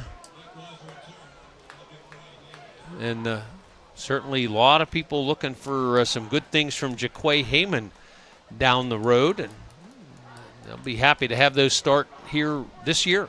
Yeah, you could see the burst on his previous carries, as well as that return right there. Looks to be a smooth mover. The ball at the 44, 1st and 10 Washington, but just 10 seconds remaining in the half. Prexies haven't particularly protected Tristan Reed in drop-back situations very well tonight, so see what the Little Prexies do. Columbia blue helmets tonight, black jerseys, black pants. McGuffey in the dark blue, navy blue pants and the white road jerseys. This time protection holding up, pass to the near side to Caden Cook. Makes a move back inside. It's in the 45, 40 and out of bounds, but time is out. That one more move was too much, and Their teams are going to go to the locker room, and the Little Prexies are going to lobby, but are not going to get a second put back on the clock. And the teams go to the locker room at the break. Washington 9, McGuffey 7. We'll recap it for you when we come back on the WJPA Sports Network, presented by CNX Foundation. Start strong and stay local. CCBC's Washington County College Center gives you the edge to get ahead. High school students can learn to fly before they drive with our Aviation Academy. If helping others is what you do, let us help you. Advance from LPN to RN and open new doors in your healthcare career. Or get ahead in college by earning general education credits. No matter your path, we're here to help you move forward. Learn more at ccbcwashington.com. With school back in session, now's the perfect time to plan for the future. Open an Education Club savings account at First Federal Savings and Loan of Greene County and let your future dreams start adding up. Plus, you may qualify for a scholarship upon high school graduation. Visit any First Federal branch or online at ffgc.bank for rules and scholarship eligibility. First Federal, member FDIC, equal housing lender, NMLS 458729. First Federal wishes all student athletes best of luck this season. This is Eric Cushy from Curtis Pharmacy. We don't sign every insurance contract out there. We don't participate in every network. And what we've come to realize is if we take our invoice cost on generic drugs, add a fair dispense fee, we can save you money depending on the medication. No insurance, no middlemen. You have a prescription, you pay us, you're done. If you take generic drugs, this program's for you. Go to our website at curtispharmacy.com, click the Dare to Compare link, and feel free to look up your medication, see how much we could save you. Welcome back to Wash-I Stadium. It is 9-7, Washington with the lead. Little Prexies stuffed McGuffey on the opening possession, then moved the ball from midfield, picked up a couple of first downs, but that Washington drive stalled out inside the McGuffey 10. Tyler Crawford, the well-placed 26-yard field goal. Washington took a 3-0 lead. Highlanders decided to play keep away, had the ball for the next 9.5 minutes of the ball game, and picked up 3 first downs, including a 4th down conversion early in that possession. But the drive ultimately stalled out outside the Washington 35 and punted away. Washington took over at its own 20. On 2nd and 9 from the 21, the Prexies went up top. Tristan Reed finding Caleb Patton beyond the coverage. Those of you on the video feed will get a look at that there. Patton having to wait just a little bit for the ball, kept it from going to the house right off the bat. But a couple of running plays set the Little Prexies up. 1st and goal at the 1, and Javon Woods pounds it in from there. But the extra point kick was no good. Made it the 9-0 Washington. Highlanders turn it over. Washington takes over at midfield. They throw an apparent touchdown pass on 1st down, but the issue then came later after the holding penalty. Tristan Reed put the ball on the ground and returned to the Washington 2-yard line. 3 plays later, Caleb Simons finally gets into the end zone to get the Highlanders on the board, and then after some who-know-what going on the PAT situation, Sam Stout boots the kick home, and the point was on the board, off the board, and then back on the board, and it is there now at the 9-7, Washington with the lead. I have McGuffey with 44 yards total offense in the first half. 34 rush, 10 pass, 44 total. Washington with 40 yards on the ground, just 9 in the second half, and 80 yards through the air, 120 yards total offense. And the Little Prexies with 6 first downs, and McGuffey with 3 at the break. Nobody setting any kind of offensive records in this first half, Jack. No, and I mean, with the recent matchups between these squads, it's very similar game script with how it's gone. But really, that fumble from Reed looms large. Wash High very much more efficient, more total yards, and really had outplayed McGuffey completely in almost all facets. But, one turnover can really change things. And unfortunately, it's really similar to what we saw last season with the Little Prexies. There was a few games that we were on that Wash High, it was the same type of deal. Had outgained the opponent, had been more efficient than the opponent. But turnovers are key, and they can lose you games. And right now, that's the only reason McGuffey's, in a 2-point game right now. Yeah, Wash High put the ball on the ground. Tristan Reed just getting pressure, and instead of tucking it and taking the loss, the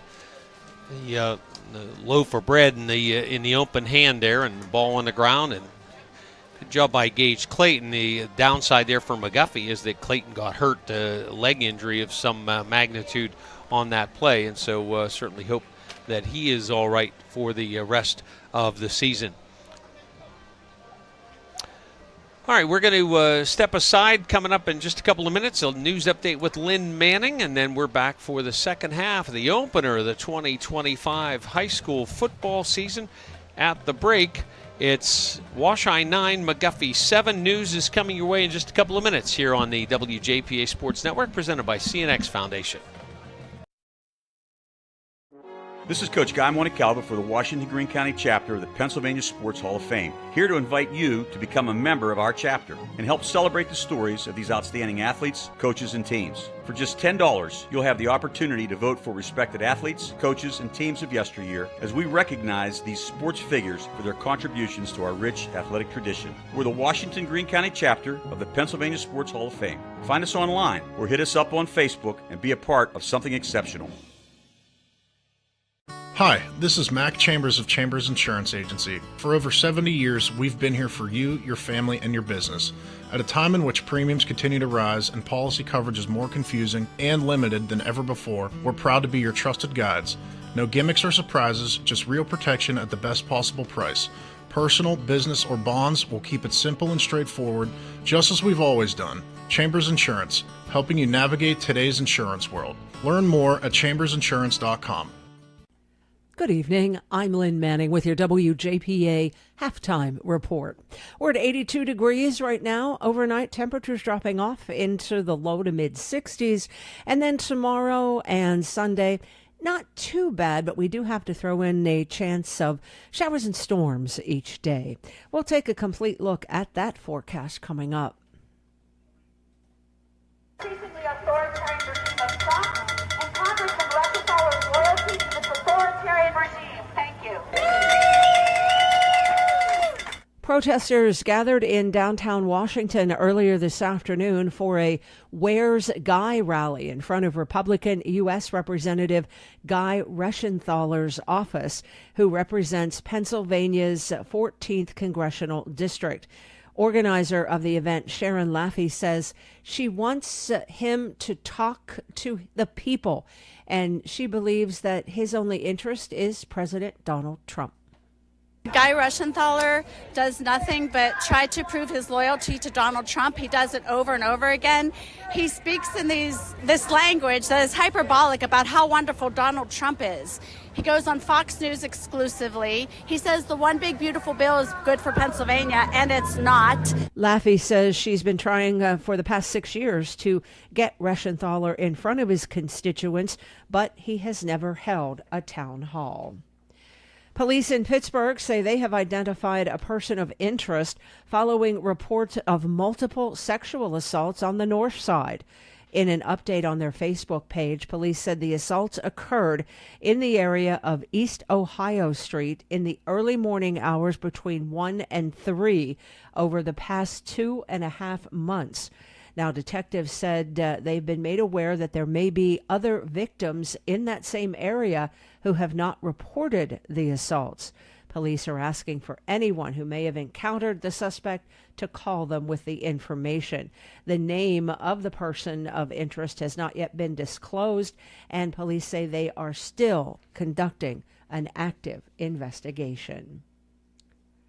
There's some changes on the way for Canon Mac students this year. WJPA's Cheyenne Snyder has details. For the 2025-2026 school year, the district will add a department head for family and consumer science. The new position will oversee programs at the middle and high school level. According to the district superintendent, Dr. Turano, Both the assistant to the superintendent and curriculum director for grades 7 through 12 and the high school principal advocated for the new role. It's one of the areas that we did not have a department head, so Dr. Crowley and Ms. Taylor worked together at the high school, advocated for that position because we have family consumer science both in middle school and high school, so that person will help coordinate efforts from 7 to 12. Also accepted was a $50,000 donation from Eugene Reichenbischer in memory of former Wallenville elementary teacher Marion Mescharose, who taught in the 1960s and 70s. That donation will support the Wallenville Elementary School project. For WJPA News, I'm Cheyenne Snyder. Well, in addition to turning over thousands of Jeffrey Epstein documents to the House Oversight Committee, the Justice Department has now released the transcripts and recordings of 2 days' worth of Ghislaine Maxwell's conversations with the department. I'm Ghislaine Maxwell. The recordings have the convicted sex trafficker insisting to the Deputy Attorney General that she knows of no catalog of Jeffrey Epstein's clients. There is no list. Maxwell also told Todd Blanche she knows of no blackmail scheme or of any abuse of teenage girls by any of Epstein's high-profile associates. She had this to say about President Trump. In the times that I was with him, he was a gentleman, in all respects. Following this interview, for which she was granted limited immunity, Maxwell was moved from a low-security prison in Florida to a minimum-security prison camp in Texas. Stephen Portnoy, ABC News, Washington. And it's the weekend. Let's find out what's going on. ABC Entertainment News. The weekend has finally arrived, and with it comes some new movies and TV shows to put on your watch list.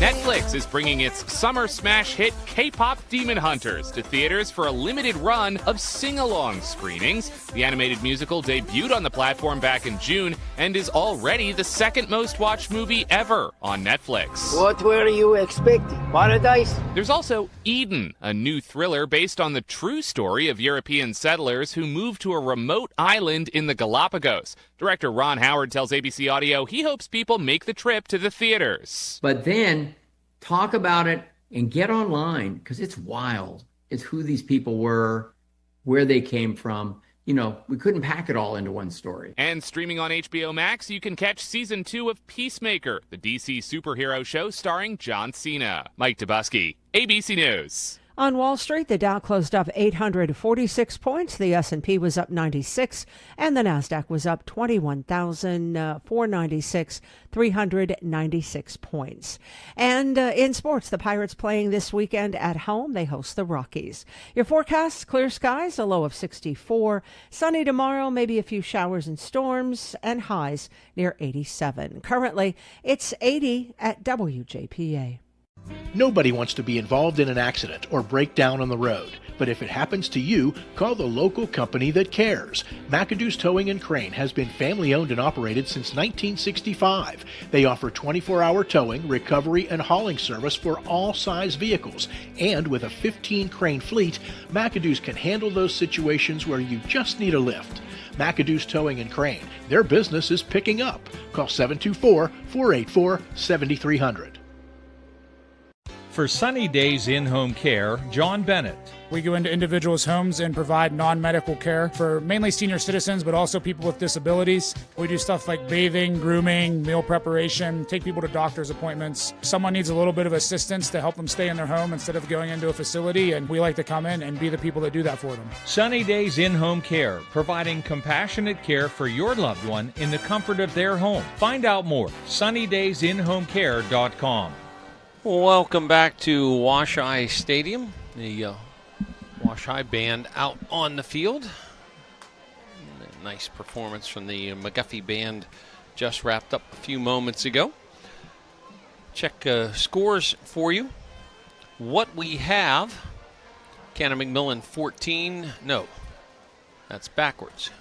Peters Township 14, Cannon-McMillan nothing. I'm sure is what your dad told me earlier there, young Mr. Sacco. Yes, other things. Moon and Trinity tied at 7. It's South Allegheny 21, Ringgold 7. Here at Wash-I, it's Washington 9, McGuffey 7. Monessen leading Charleroi 24-0. Waynesburg up on West Green 21-0.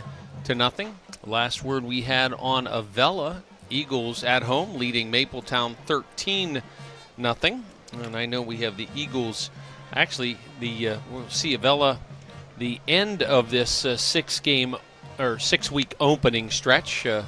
Avella will be at Best Center down at Fredericktown Stadium in Fredericktown. And if we're you're not producing that night, are you, Nate? Nope. September 26th. You're gone. Jason's gone. Duke's gone. It'll be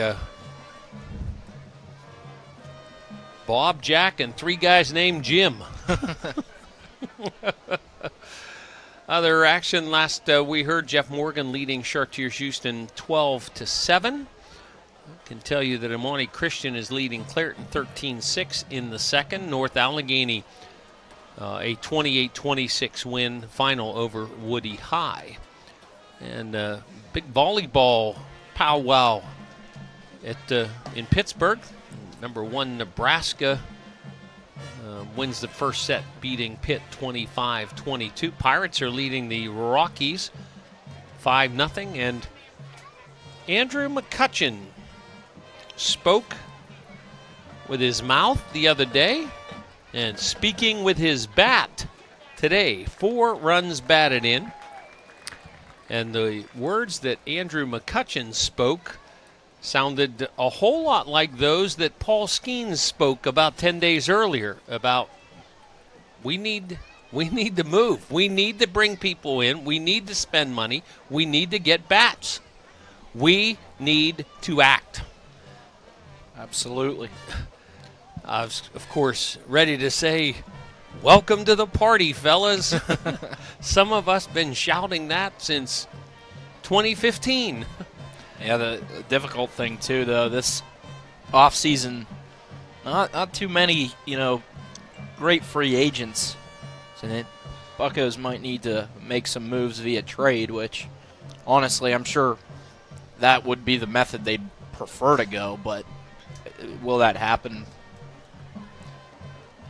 We haven't seen it. I'll just say that. And here's the thing. Other than pitchers, who are you going to trade? Yeah. I mean, they are stocked up in the minors with pitching, so you could maybe ship a couple off. But, yeah, you don't want to trade any of those minor league bats. What's the age-old phrase about pitching? You never have enough. So why would you trade away?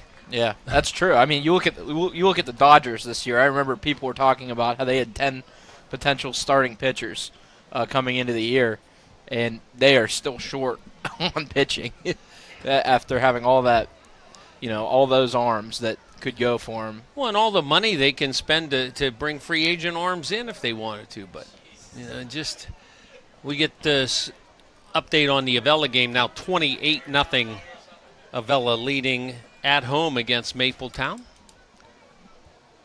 Eagles hoping to be poised to make a little bit of a strong run.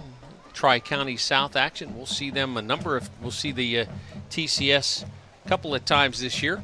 Let's take a peek ahead before we get back into this. Another couple of weeks of non-conference action. Next week, Bentworth at Burgettstown and Trinity at McGuffey. Games that we're planning to carry here on the WJPA Sports Network and our multitude of platforms, including, for the first time, we're on YouTube channel. Coming up on the week of September 5th, that is officially week 2. Mount Lebanon's at Peters Township and Trinity at Montour. And I think our guys, we're going to go to the house that Lou built over to Montour and see our good buddy Lou Cerro, and working really nice accommodations there as well. Then we go to mid-September, week 3. Washeye goes to Waynesburg and Fort Cherry at Chartiers Houston. Our first look at the 2-time defending WPIL 1A champions. Week of September 19th and 20th, 3 games on the docket. Stowe Rocks here to take on the Little Prexies. Mennesons at Fort Cherry in a really good early test for the Rangers. And then the next day, Chartiers Houston and Burgettstown in section play. And then we'll finish up the first 6 weeks of our schedule. Trinity at Ringgold, that will be homecoming for the Rams. And Avella will be at Best Center on that night, also homecoming for the Bulldogs. And we, at this moment, are planning that our colleagues Bruce Sokolic and George Lammy are going to be on the broadcast of that Avella BC matchup come end of September. Going to bring both of them out of retirement, though George is actually retired. Bruce just from the sports broadcast world, but more than willing to step in. We're just a couple of voices short that night, a couple of hands short as well in terms of production, all kind of stuff. I don't know who decided to book days away on week 5 of the high school football season, but when you don't hear people's names that night, you'll know who decided to book time away on week 5 of the high school football season. Right, Nate and Jason and Duke? Golly. All right, take me in the coach's room here. First of all, Washi's going to get the ball. What do they have to do? Yeah, I mean, you just want to move this. At the bare minimum, you want to move the chains. You know, that's a big thing with momentum. If you're Wash High, you know, it's not the end of the world. It is a close game right now. This is a McGuffey offense that has struggled mightily in this game to move the ball. And, you know, I think as long as Wash High can pick up that first down, it will really, you know, kind of give them a sense of control once again after losing it, you know, at the end of that first half. And I think that, you know, field position is going to be key for the Little Prexies. If you can, you know, get it to midfield, even if you stall out, you know, hopefully Crawford can pin McGuffey deep. Obviously, you know, I'm speaking hypothetically here, and Wash High is going to want to go down and go get 7. But I think that as long as Little Prexies can approach midfield here, they'll be in good shape. What about McGuffey? What do they have to get done? Yeah, I mean, you know, right now the Highlanders, they have that momentum. Dabo Swinney with Clemson always talks about the middle 8. You know, they won those first 4 minutes of the middle 8 minutes of the game. Now, these first 4 minutes of the second half, can you do what you did to Wash High and get them off the field? You know, force Little Prexies to have to drop back. Wash High's done a good job when they've been able to run it and set up deep pass plays, but if you can force Reed to have to drop back, you know, we've seen some penalties. We've seen the fumble. So if McGuffey can put Little Prexies in a deep third down situation where it's low probability, I think that the Highlanders can, you know, make a play and get a little aggressive on both sides. Both teams back on the field, officials as well. Both teams now heading for their sidelines and get ready to get this second half underway. Washington 9, McGuffey 7. We'll have that second half kickoff when we come back on the WJPA Sports Network, presented by CNX Foundation. Claysville area businesses are proud to support McGuffey Highlanders football. Just like the first 2 games on the schedule, Highlander Country has 2 exciting events you won't want to miss. The West Alexander Fair starts Labor Day, September 1st, and runs through Saturday, September 8th. And the Washington County Covered Bridge Festival comes to McGuffey Community Park Saturday and Sunday, September 20th and 21st. Visit Highlander Country, where there's always food, fun, and fabulous entertainment for the entire family. Go Highlanders! You deserve a bank that brings fresh ideas to your business. One that can see you're a cut above and knows you like you know your customers.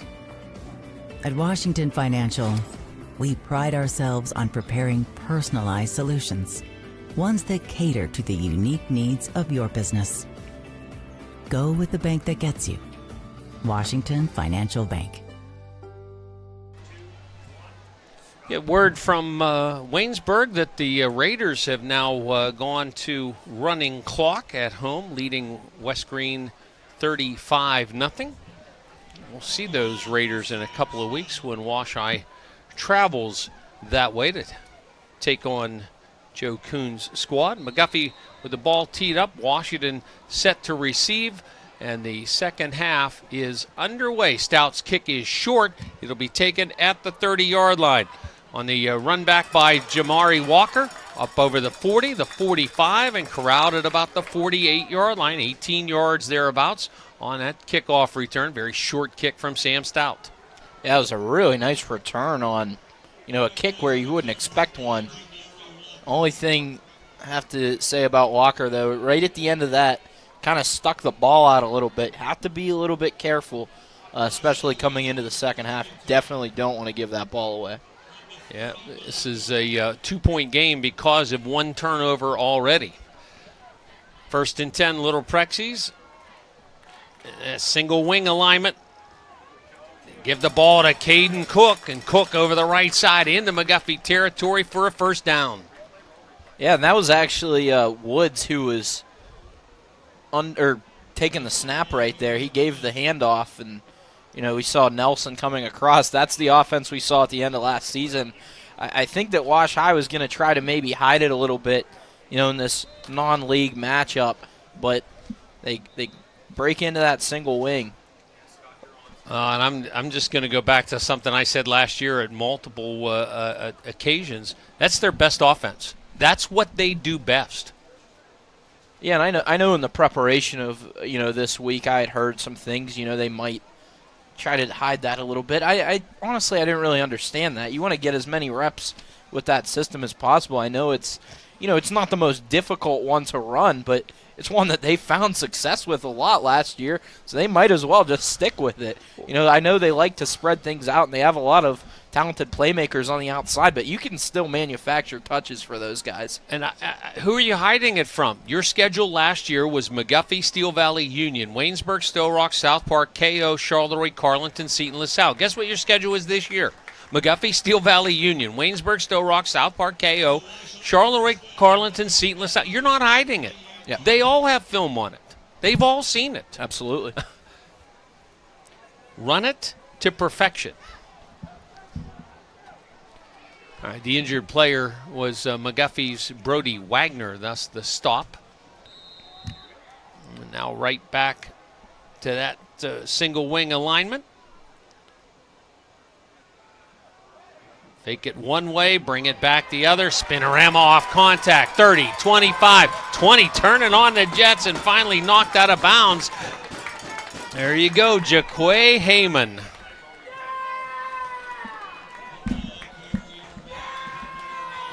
That was Amir Nelson. It's hard to tell the difference between 0 and 8 here. I'm pretty sure that's 0. Yep, we're going to go 0. My apologies. Oh, it's all right. I was in between right there too. Now, Nelson, though, that's not a surprise to see. It's his first touch of the game, but we saw him become really a dynamic piece for this offense down the stretch. In this offense specifically, he was able to get a lot of touches. And he can do some special stuff with the ball in his hands. Gain of 29. This time Javon Woods keeps the direct snap, and he'll get down close to the 5-yard line, maybe not quite to the 5.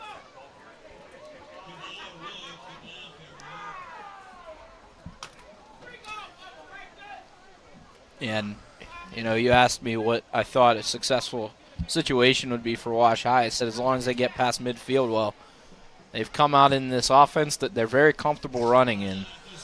They've marched 3 plays, and now they're approaching the 5-yard line. 2nd and goal at the 7.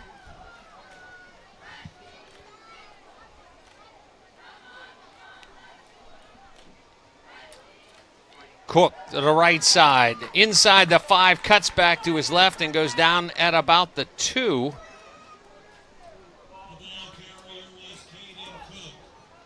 Yeah, they'll spot him down, call it the 3. Like an Wash High offensive lineman, a little slow to get back to the huddle, but now is good to go. 4 yards on that run for Cook. Yeah, they can punch it in right here. They have 2 snaps to do it, I'd say. Definitely a situation where probably going for this on 4th down, barring a large loss.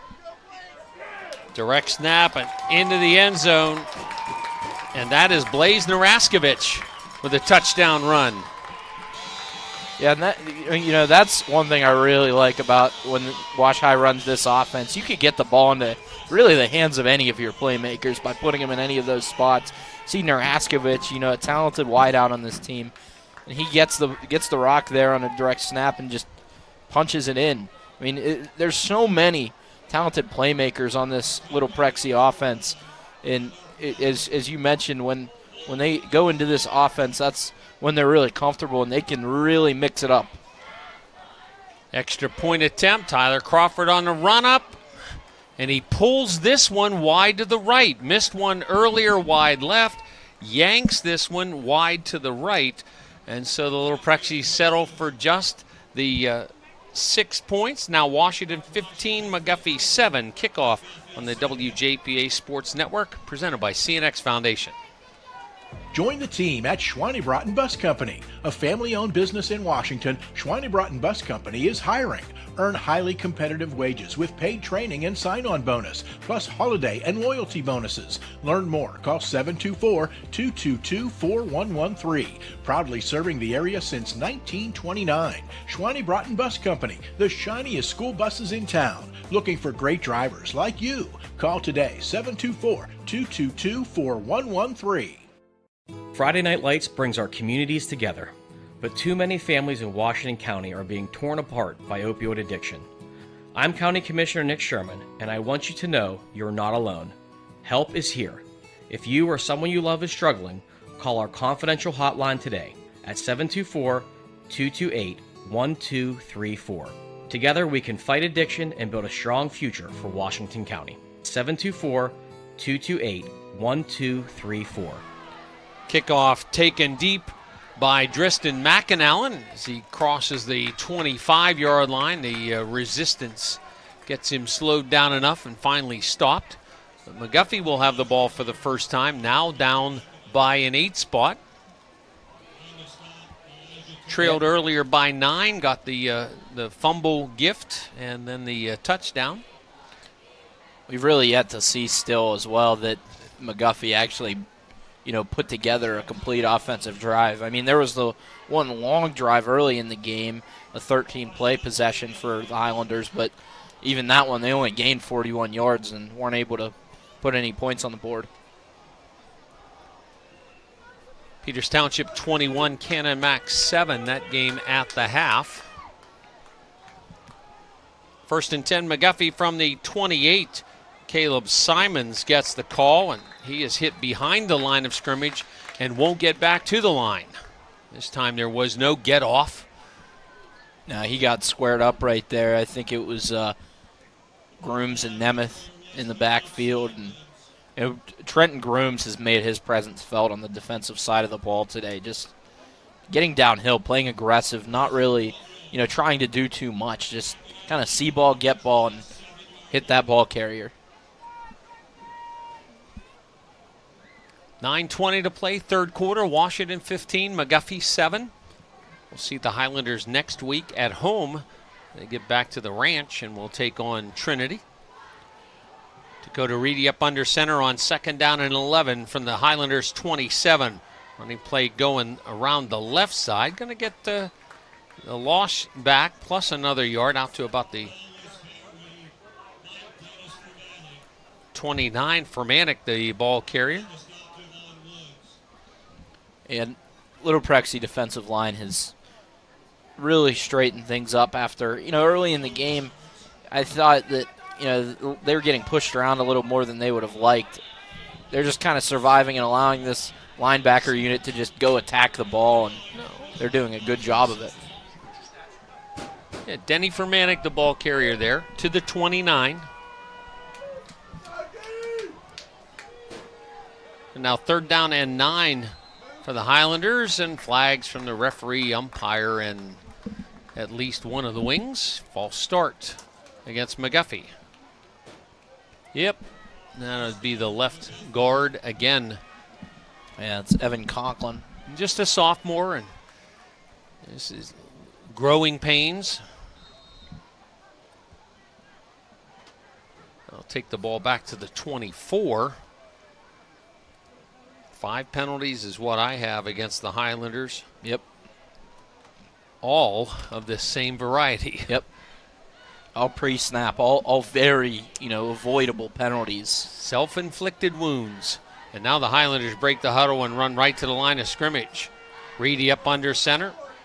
And the ball off to the fullback, carrying people with him. And the little Prexies get him stopped finally at about the 33-yard line. But Wagner, I believe. Yeah, that was Brody Wagner.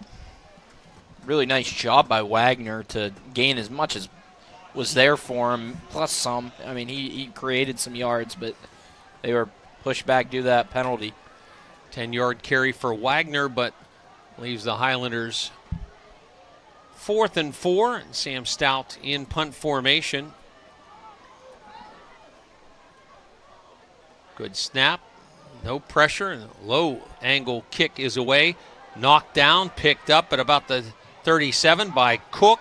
Cook does well to get out to about the 40-yard line. I tell you what, you do not want that ball hitting a yard out in front of you on the ground and then try to block it. But that's what Cook did. It's tough to, field punts like that are low liners. You're always taught to get under it and get your helmet under it and catch it cleanly. But, in high school football, you're not going to always see these majestic high punts. And right there, as you said, he kind of did the best he could with that ball hitting the ground. South Fayette rolling 31-7 against Chartiers Valley. Waynesburg now 42-0 up on West Green. Washington first and 10 at its own 40, and McGuffey going to use the timeout. We will as well. 7 minutes to play in the third. Washington 15, McGuffey 7. Back on the WJPA Sports Network, presented by CNX Foundation. Radio and TV today are cluttered with ads for car insurance. You might find these ads clever, funny, or even annoying. Hi, I'm Scott Day from the Day Insurance Agency. We like to keep things simple. We will give you the best possible coverage at the best possible price with great hometown service without all those gimmicks. Call us to get a free no-obligation quote with Erie Insurance. You might be surprised how much you can save. That's the Day Insurance Agency, 724-228-3448, or online at dayinsurance.com. Orthodontics isn't just for children. Orthodontics is for everyone. Choose Good Orthodontics. Doctors Bob and Ron Good and Dr. Cullen Doyle are board-certified specialists in orthodontics and facial orthopedics. Good Orthodontics has offices in Mount Lebanon, Washington, and Pleasant Hills. See all the good a simple smile can do. Call Good Orthodontics, 724-225-1114. Excellence is a good choice. Choose Good Orthodontics. Washington first and 10 at its own 40-yard line after the McGuffey timeout. Their first. Tristan Reed now to take the direct snap, those same general alignment. Reed shows handoff one way, another, and now throws down the middle wide open. Outside the hashes now. Ball is caught, and again, a little wait for it there, but Caleb Patton is dragged down at about the 12. I'll tell you what. The McGuffey defensive backs of the last 2 years are going to be seeing that Caleb Patton over the top pass in their nightmares. Yeah, that's another one where Patton just gets over the top. We saw it multiple times last year, and another big gain for him this year is he has all but one of the Little Prexies receptions today. Yeah, 5 catches for 111 yards. This to the, where are we at, 17-yard line? My apologies, that one good for 43, not 48 to the 17. I'll just change a little math there.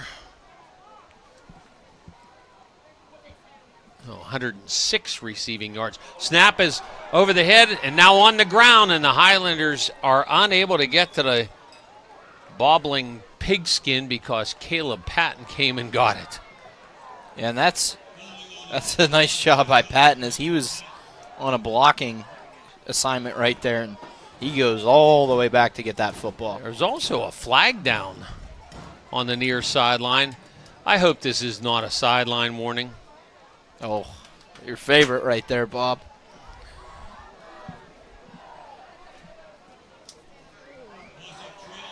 Loss of 12 on the center halfback exchange. I'm going to charge that to a center pass, statistically.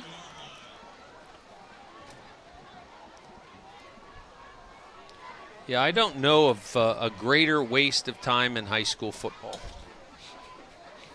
Yeah, I agree with you, Bob. I've never understood why, it warrants enough to get a flag thrown, but not just a straight-up penalty. Running play around the right side. Jamari Walker slipped contact up high around the nameplate and then able to carry to about the 25-yard line. Yeah, it was Wyatt Hildreth who had a good shot at him, but never got the body on him. Just tried to make an arm tackle and was not enough at the first go to take down Walker. Still a modest gain at most. Yeah, just 4 on the pickup. Washington has to get to the 7-yard line, so it's now 3rd down and 18. A 12-yard loss on 1st down is costly. Cook hands it back the other way, and here comes that yardage. 15, 10, 5, touchdown, Javon Woods. Big time play right there for the Little Prexies. Oh, don't tell me I did it again. I think it was Nelson once again. Amir Nelson, 25-yard touchdown. He's got 2 touches, and he has over 50 yards on 2 carries. I have him for 54 yards between those 2 explosive runs.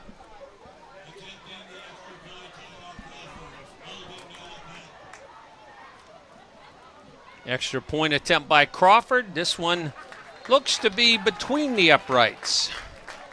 And the kick is good. Washington 22, McGuffey 7. 5:08 to play 3rd quarter. Kickoff on the WJPA Sports Network, presented by CNX Foundation.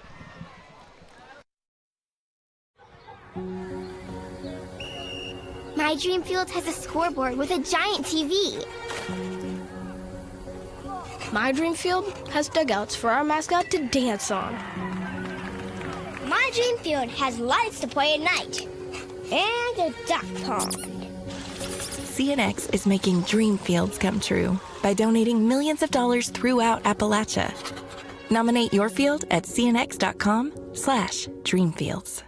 Start strong and stay local. CCBC's Washington County College Center gives you the edge to get ahead. High school students can learn to fly before they drive with our Aviation Academy. If helping others is what you do, let us help you. Advance from LPN to RN and open new doors in your healthcare career. Or get ahead in college by earning general education credits. No matter your path, we're here to help you move forward. Learn more at ccbcwashington.com. Tyler Crawford on the run-up after the 60-yard touchdown drive for the Little Prexies. Kickoff taken at about the 10 far side. Good placement there on the Crawford kick. Really penned in Driston McAnallen and kept him penned to the really between the numbers and the sideline. And you ought to be able to defend the kick like that. Yep. Yeah, it's really hard when you're on the sideline to make any, explosive run back. If you can execute that kick, I mean, you're in business. Well, the return out to the 22-yard line. Washington has come out in this second half with scoring drives of 51 and 60 yards. The 60-yard one, they overcame a bad center pass, a 12-yard loss on 1st down after a huge pass play. McGuffey 1st and 10 from the 22. Pass play. Reedy gets rid of the ball, passes over the head and behind Denny Fermanic, incomplete.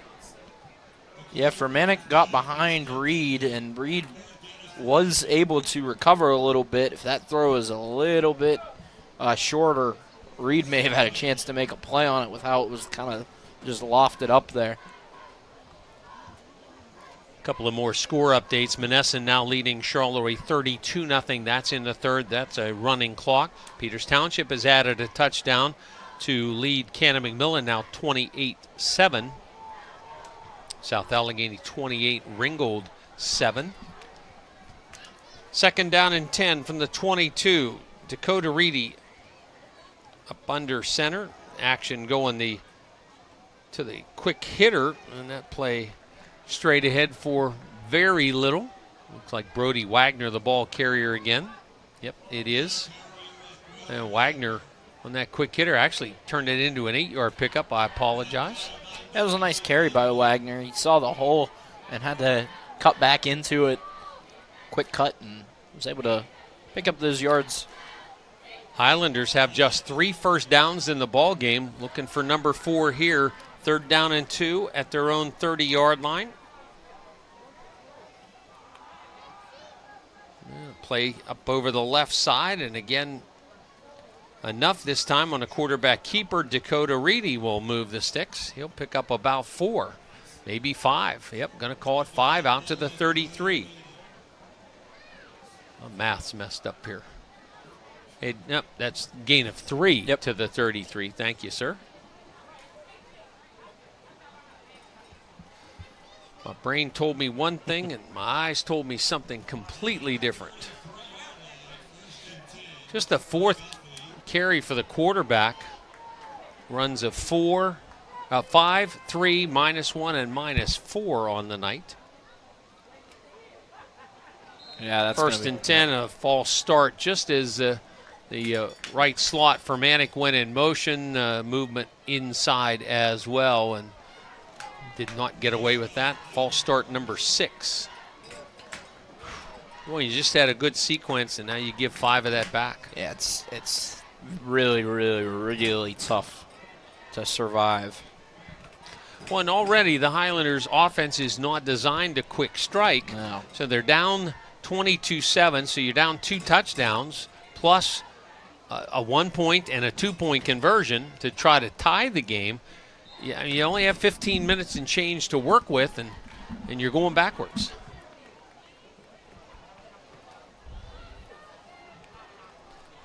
The clock turning, 3.5 minutes remaining in the third quarter. 1st and 15 now back at the 28. Highlanders have 10 of 11 players within a couple of arms lengths.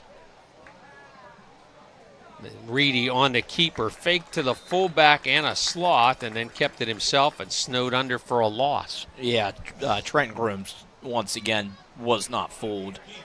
Reedy had that keeper. He gets right around the tackle. That's Aaron Supler. Just ducked right under the arm, and Grooms goes and finds the ball. He's not easily fooled, and if he knows where it's at and he can get to you, look out. Kudos to Supler, by the way. He's playing with or at least was warming up, and is playing with a big right elbow immobilizer and brace support. 2nd and very long. Delay handoff. And a carry to about the 30-yard line. Going to get about 3 on that run. Coming out of the middle of the pile. Yeah, for Manick on the carry right there. Wasn't much room. He got what was there, but as I mentioned, Little Prexy's defense is holding up better. Dudley's going to go down for what looks like a cramp. 2:10 to play, third quarter. Washington 22 and McGuffey 7. We'll take a timeout as well while they attend to Niger Dudley. And we'll be back here on the WJPA Sports Network. With school back in session, now's the perfect time to plan for the future. Open an Education Club savings account at First Federal Savings and Loan of Greene County and let your future dreams start adding up. Plus, you may qualify for a scholarship upon high school graduation. Visit any First Federal branch or online at ffgc.bank for rules and scholarship eligibility. First Federal, member FDIC, equal housing lender, NMLS 458729. First Federal wishes all student athletes best of luck this season. Nigel Dudley to his feet, cramps issue, and I tell you what, these two teams have gotten after it. That is the second cramp stoppage tonight. We are 12, 24, 34 minutes into this ball game. This kind of weather, heat acclimatization, doing its thing, and the athletic trainers getting after it. Kudos. Yeah, there was a game last year over at Bentworth that I was working last year with Mark Uriah, and I think we had like 20 stoppages for that sort of thing. Third down and about 15. Pass is underthrown and almost picked. Ball did get through to Simons, but Prexy's almost picked six that one. Yeah, if that was a little bit lower, that one was going to be going the other way in the hands of Javon Woods. Dangerous pass from Reedy. And the Highlanders just 1 for 3 through the air tonight. End of three quarters, Trinity and Moon tied at 7. That game at Hiller Field. Our best wishes to Ricky Rich, who announced today that he is retiring from public education world and moving into the corporate world. Our best wishes to him. Punt is away, and the Little Prexies get under it, then get away from it, get under it, and then just decide to stay away from it, and the ball is down just about where it hit, right around the Washington 40-yard line. Yeah, it looked like it was that Cook was just kind of doubtful if he should go get that or not, and when you hesitate like that, just you're better off, you got a 2-score lead, just let it bounce. Don't run the risk of turning it over. First and 10, Washington with looking to add to this 15-point lead and really get even more firm hold on a season-opening win.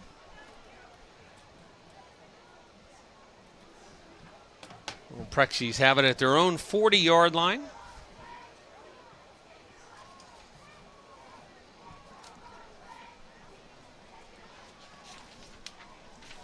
Running play going to the right side. Caden Cook up over the 40, 45, spun out of contact near midfield, lunges forward to the McGuffey 47-yard line and fumbled the ball, but going to be ruled down. Ball in possession when the knee hit. Yeah, we'll get a good look here on the replay. I thought live that he was down when that ball popped out, but you never know, and a good job by McGuffey playing through the whistle. Cook hit at midfield, stumbles off of that, down, and then the ball came out. So it's like he slung down and the knee hit right as that ball came loose. So 14-yard run for Caden Cook. And Washington's 10th first down of the night. For Cook, 31 yards on 5 carries.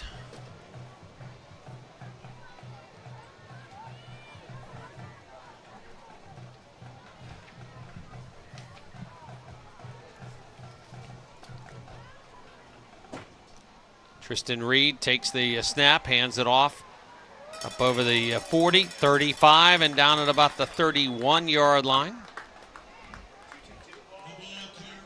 And it is Trenton Grooms with another first down. Yeah, ever since switching right here with this offense, Little Prexies have just run all over the Highlander defense. 40 seconds to play in the quarter, so Washington will have to snap it one more time. Looking for their 9th win in 11 games against McGuffey here.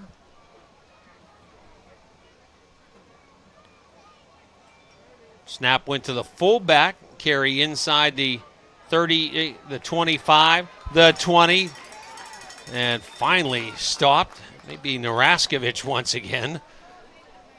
Yeah, that's exactly who it was. Naraskovich just kept those legs churning.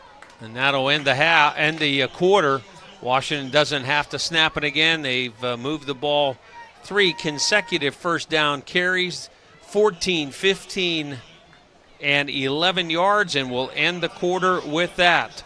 Washington 22, McGuffey 7 with 12 minutes to play. Back on the WJPA Sports Network, presented by CNX Foundation. This is Eric Cushy from Curtis Pharmacy. We don't sign every insurance contract out there. We don't participate in every network. And what we've come to realize is if we take our invoice cost on generic drugs at a fair dispense fee, we can save you money depending on the medication. No insurance, no middlemen. You have a prescription, you pay us, you're done. If you take generic drugs, this program's for you. Go to our website at curtispharmacy.com, click the Dare to Compare link, and feel free to look up your medication, see how much we could save you.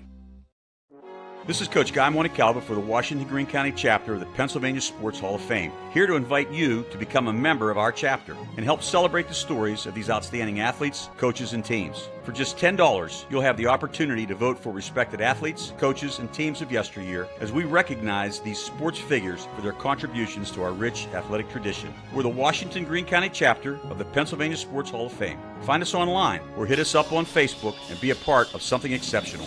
Little Prexies ran for 40 yards in the first half. They run for 108 yards in the third quarter alone, and all of it coming out of this single wing look.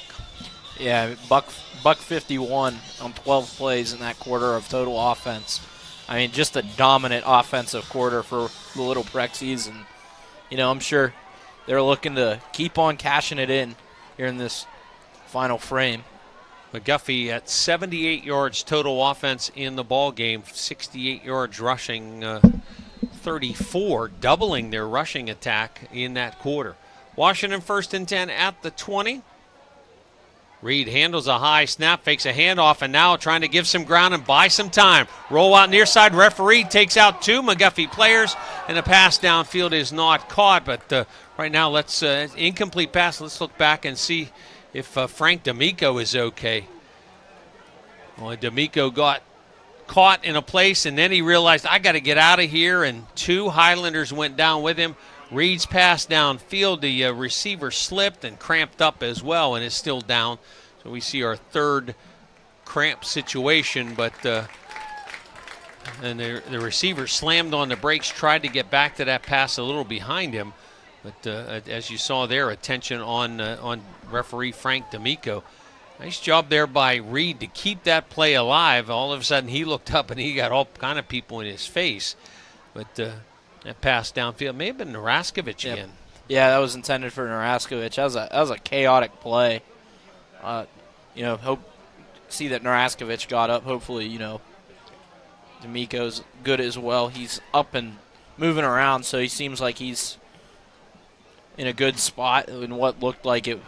Man, at the time it happened, I was worried that one was going to be ugly. Well, just think. I mean, you got a couple of big, beefy high school players fully equipped, and you have the diminutive Frank D'Amico, who is a little north of 55 years old, with no gear and nowhere to go. And down he goes. And those of you watching on our multiple platforms, you'll get another look at this. And just as soon as D'Amico turned back to his right, he realized, I'm in big trouble here. I don't honestly, nowhere to go. With where he was stuck. If he goes left, he's into four guys. When he went right, he got rolled by one and took down another. Yeah, and with the he may have done himself better going to the left and running into Tristan Reed. Yeah. As compared to standing there and taking on the two chase guys from McGuffey, because there's just nothing Frank D'Amico can do there. Athletic trainers crossing the line there from teams to the officials, and he says he's good to go. But the good news is we're all able to laugh about it, and he will as well. When Frank goes back and watches the film, he'll get a chuckle. He'll probably kick himself for not anticipating that maybe a second or two earlier. But things move fast, and that moved fast. 2nd down and 10 after the incompletion. Reed fakes the handoff and keeps it himself, and then gives the ball off. Amir Nelson. Yeah, and it's Amir Nelson again. And he is electric when you get the ball in his hands. He has 3 carries, 2 touchdowns. Each carry's gone over 20 yards. He's a ball of lightning out there. I mean, in this offense, the Wash High's, run in the last, half season and this game, the second half of this game, they've found a lot of success, and in large part, it's because they've involved Nelson more. Crawford to kick. Good snap, good hold. Line drive. Yanked kick again. Crawford just did not hit that well, and the extra point fails. Washington 28, McGuffey 7, 11:45 to play. Fourth quarter kickoff on the WJPA Sports Network, presented by CNX Foundation. Hi, this is Mac Chambers of Chambers Insurance Agency. For over 70 years, we've been here for you, your family, and your business. At a time in which premiums continue to rise and policy coverage is more confusing and limited than ever before, we're proud to be your trusted guides. No gimmicks or surprises, just real protection at the best possible price. Personal, business, or bonds, will keep it simple and straightforward, just as we've always done. Chambers Insurance, helping you navigate today's insurance world. Learn more at chambersinsurance.com. Nobody wants to be involved in an accident or break down on the road. But if it happens to you, call the local company that cares. McAdoo's Towing and Crane has been family owned and operated since 1965. They offer 24-hour towing, recovery, and hauling service for all size vehicles. And with a 15 crane fleet, McAdoo's can handle those situations where you just need a lift. McAdoo's Towing and Crane. Their business is picking up. Call 724-484-7300. 11:45 to go. Fourth quarter, Washington now 28-7. Loprexis goes 60 yards in 5 plays and 4 chunk plays to do so.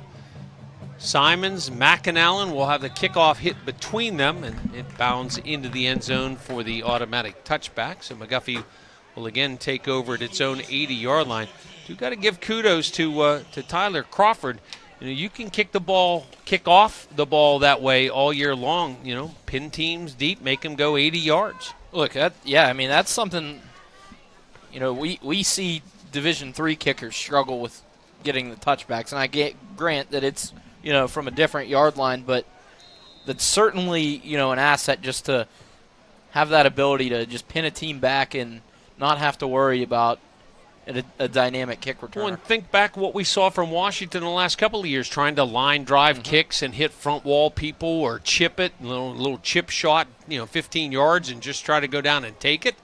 The kicking of Crawford, certainly a solid weapon. 1st and 10, McGuffey from the 20, and Simons gets the handoff and then lost his footing immediately and stopped, maybe shy. Going to lose a yard. Yeah, it's just been tough sledding for McGuffey in this game. If you look at all the ball carriers' numbers, it's very inefficient, I should say, rushing. And the other thing, you got to give credit to the Washington defense because it's been a different defense in this second half than what we saw. So coach is making adjustments and calling for activity to improve. Once again, McGuffey goes to the unbalanced line, and Trouble has just taken the snap, and as he started to look up, Dakota Reedy saw 3 Washington jerseys in the way. And Grooms, of course, once again just in there to make the play. And Grooms gets a solo tackle, but if he doesn't touch Reedy, there's 2 other guys right in front of him. Absolutely. It honestly, from what it looks like, it kind of seems like Grooms is put fully on the duty of just seeing if Reedy keeps it and going to attack him. And now once again a crampage stop for Washington, and it's going to be having to go out for a second time, at least Nigel Dudley. So certainly the athletic trainers making notes of that and try to beef up the Dudley hydration plan moving forward. And it really will be that. I mean, with the attention to hydration, heat acclimatization, everybody gets a plan and measurements and testing. We hear about hydration testing in wrestling, but to keep athletes safe that are involved in heat activities, athletic trainers are just doing a great job with that. Yeah, and it's a great thing at the beginning of the season to be well prepared for that, because it gets easier as it goes along with the weather, and if you can get through that beginning part of the season in good condition, you'll be well set for the stretch run. 3rd down and 13 for the Highlanders. Running play going to get back across the 20-yard line around the right side, but nothing more than that on the carry by Brody Wagner. Yeah, Wagner, he's done a good job just fighting through contact, but it seems like every time he's gotten it, there hasn't been too much there to actually pick up. 6 yards on this run for Wagner, but leaves the Highlanders facing 4th down and 7. 10 minutes left in the opener of the 2025 WPIL high school football season. It's week 0, the 10th year of week 0, and maybe that'll be the last year of week 0. We can just start calling this week 1. Reasonable people. Yeah, our friend Ryan Briggs was discussing that earlier in the week and couldn't agree more. I think it's a little odd to start at 0. Beautiful punt by Stout. Back across the Washington 45-yard line, misplayed by Cook, and McGuffey has the football. And that all started with a beauty of a punt from Sam Stout. Yep, Stout had some time back there, got set, and just dropped right there.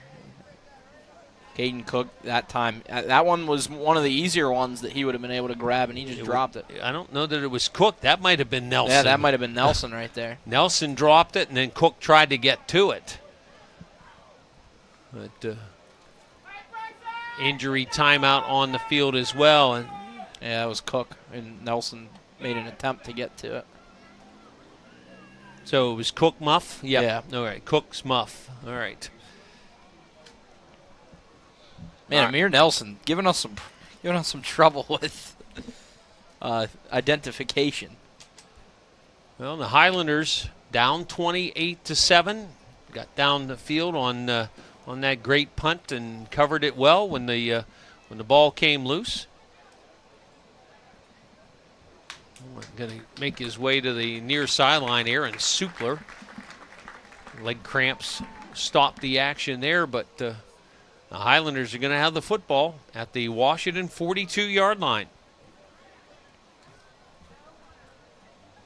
The only points of the night for McGuffey came shortly after Washington turnover. Boy, and now going to add on to that, going to have a penalty mark off. Going to take the ball to the Washington 27.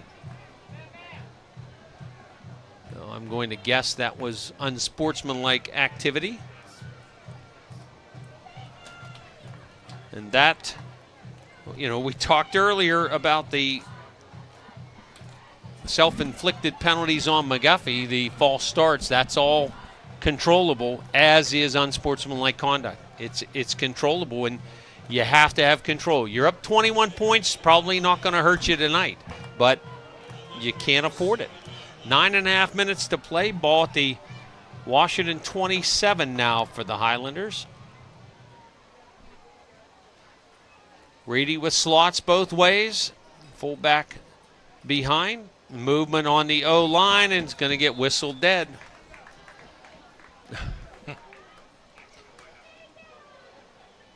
Give that 5 yards back.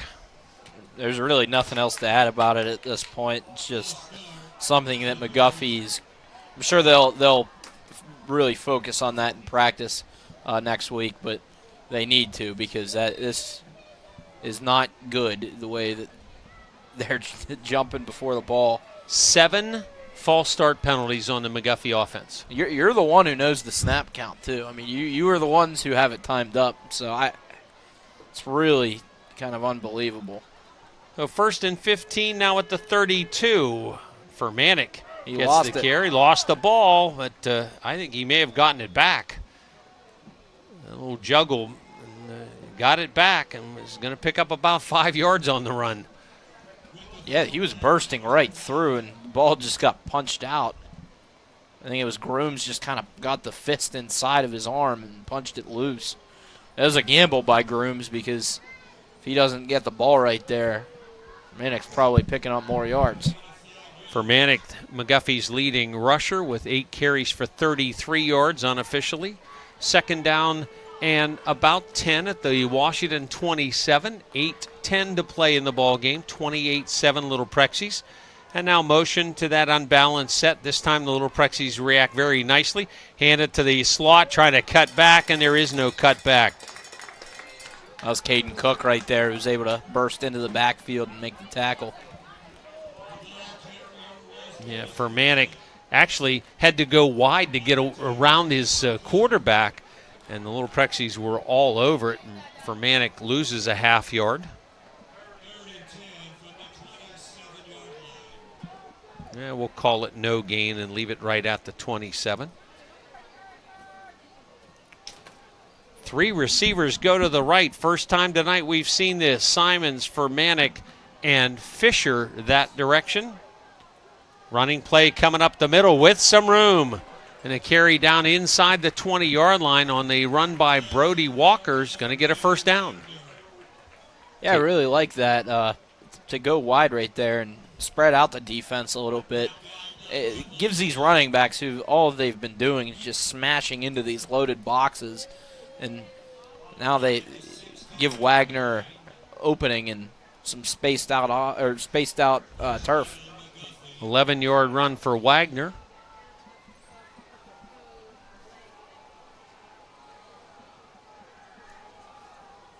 First and 10 at the Washington 16-yard line. This possession extended by the muffed punt. Toss back to Simons, trying to find a hole. Cuts forward, and Javon Woods cuts him down, but not until he gets inside the 15 to the 13, run of 3. Yeah, I thought Simons actually had the outside, but with the speed of this Little Prexy defense, it's never a bad move to opt out of that. You're going to have a hard time actually winning that race to the edge unless you have top-tier speed. 90 yards rushing on the night for the McGuffey Highlanders. 100 yards total offense at this moment. Now 6 minutes to play in the ball game. Second down and 7 at the Washington 13. Reedy slings the ball to the near side, and it is going to be ruled an incomplete pass, but intended for Simons, and Jamari Walker tried to jump that. Yeah, it was dangerous, and Reedy just completely missed the target right there, looking for Simons. I have Reedy 1 for 4 passing for just 10 yards. Now 3rd and 7 at the 13. Big thanks to our whole crew in many locations. John Sacco getting us scores, George Lammy, Bill Chapo, all tuning in tonight as well and keeping us posted on various goings-on. Reedy hands the ball off inside. That carry going to pick up about 3 yards on the run by Wagner to the 10-yard line and bring up 4th down. That was Oscar Fregoso Morgan. He met Wagner in the alley there. Caught him from behind, really. It was Naraskovich who kind of first put the brakes on Wagner, and Fregoso Morgan comes out and got some moves. Was a little pumped up after that play. Fregoso Morgan auditioning for Dancing with the Stars. He's listed at 6'1", 340 pounds. He's a large presence in the middle of this defense. You get a look here. Watch. Yeah. He gets up off the ground. Shake it, big fella. It's 4th down and 4, and the Highlanders are going to use a timeout. Just under 5 minutes to play, 4th quarter. 28-7, Washington leading McGuffey. Back on the WJPA Sports Network, presented by CNX Foundation. We go into individuals' homes and provide non-medical care for mainly senior citizens, but also people with disabilities. For Sunny Days In-Home Care, John Bennett. We do stuff like bathing, grooming, meal preparation, take people to doctor's appointments. Someone needs a little bit of assistance to help them stay in their home instead of going into a facility, and we like to come in and be the people that do that for them. Sunny Days In-Home Care, providing compassionate care for your loved one in the comfort of their home. Find out more, sunnydaysinhomecare.com. Claysville area businesses are proud to support McGuffey Highlanders football. Just like the first 2 games on the schedule, Highlander Country has 2 exciting events you won't want to miss. The West Alexander Fair starts Labor Day, September 1st and runs through Saturday, September 8th. And the Washington County Covered Bridge Festival comes to McGuffey Community Park Saturday and Sunday, September 20th and 21st. Visit Highlander Country, where there's always food, fun, and fabulous entertainment for the entire family. Go Highlanders! Just under 5 minutes remaining in the ball game. 4th down and 4 for McGuffey. Dakota Reedy under center. Will hand it to the fullback, Brody Wagner, trying to carry bodies with him, and he's going to get to the 7, but did he get to the 6? Had to get to the 6 to move the sticks, and I don't think the Wash-High defense allowed him to get that far. Well, McGuffey saying it's a first down. The wing official on the far side walking into the 6.5 yard line. I think they might have to measure this one. Boy, the wing official on the McGuffey sideline is at the 6. The guy on the far side where the action was is at the 7. Let's see what Frank D'Amico says. He's going to call for the chains. Need to get a good shot of this football here. Zoom me right in. That's short. That's short. If the chains got marked on the far side, the marker, the little tag on the chain at the 10-yard line, if that got put on the right link, this is short. Boy, Wagner did everything he could. Best look. And it is short. Yep.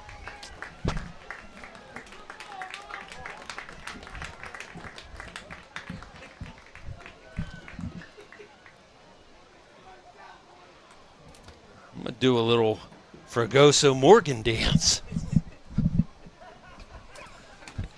And I have to tell people, I have to explain this. If you I couldn't see down the yard line. I just know where the first down snap was out at the 16. And the ball was at the yard line. This play ended with the ball not to the 6-yard line. So if the tag, the 10-yard marker tag, got put on in the right place, the play's short. That's how I know those kinds of things. And it's not that I can anymore be eagle eye and see them as well as I used to. But I just know where that ball at the 16 was. Flag is down right at the snap, and this is all going to get redone. The Wash-High keeps McGuffey out of the end zone and survives their own punt muff.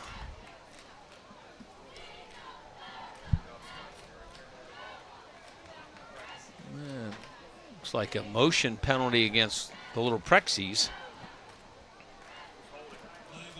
Nope. Actually, they tell me a holding penalty. So that'll take the ball back half the distance, which is the 3. Actually, that's a penalty where it happened. It was going to be half the distance regardless of what the penalty was. Yep. So ball back to the 3. Not a place you want to run a whole lot of craziness, but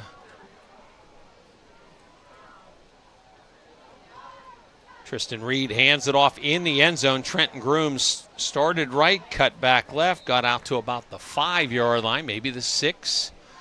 A couple of yards there for Grooms. Yeah, Grooms goes up inside. Jaden Farabee was the tackler on the play. Grooms was able to get a couple extra even after Farabee was able to make contact. Yeah, Grooms picks up 4 on that run. He took that handoff into the end zone as well. 2nd down and 9. Under 4 minutes left in the ball game. And our angle is looking right at the Caleb Jackson Memorial scoreboard and video board. Tell you what, when that thing puts bright pictures on here, it's hard to read. Play fake, and Reed's going to keep around the right end, makes a man miss, gets out across the 30, 35, 40, and out to the 45-yard line. Took care of the ball that time, got it tucked into the hip after the one contact early in the run, and now Reed's going to hop his way toward the far side. That was a nasty run by Reed. He was able to just I mean, he just outran Cash Main to the sideline, made a nifty little move at the 35, and rumbled even through some contact at the end of the run. Math tells me 38 yards from the 7 to the 45.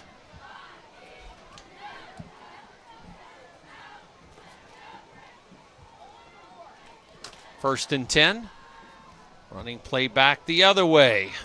Going to pick up a couple of yards out to the 49-yard line. That's Jamari Walker. Tristan Reed hopped off the field after that last play. And he may have been cramping up as well. Walker gains 4. Game clock down to 2:35 left.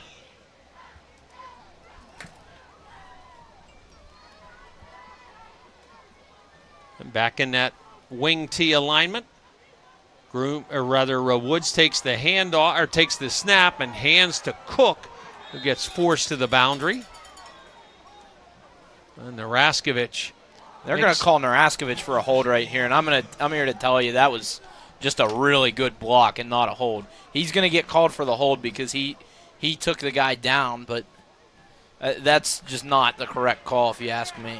Wyatt Hildreth and Blaze Naraskovich got involved there, and I mean, if anyone's wrapped around anyone right there, it's Hildreth wrapped around Naraskovich. Cook statistically is going to get a couple. And then a 10-yard penalty back the other way from the spot. I'll take the ball back to the 49-yard or 41-yard line of the Little Prexies. 40 yards on 4 mark-offs on Washington. Reed back in the game.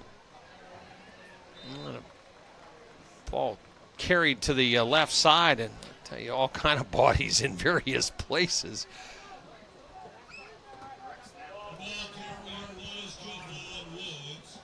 And Javon Woods, I guess the ball carrier there.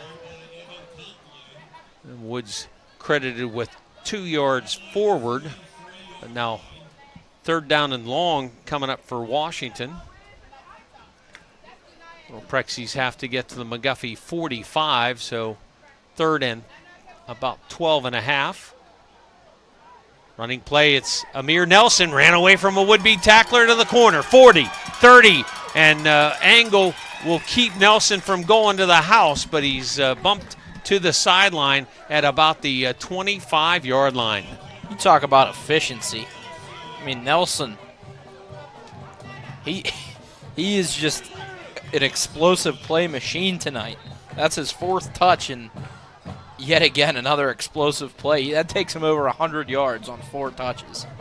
29, 25 touchdown, 20 touchdown, 32 yards, 106 yards.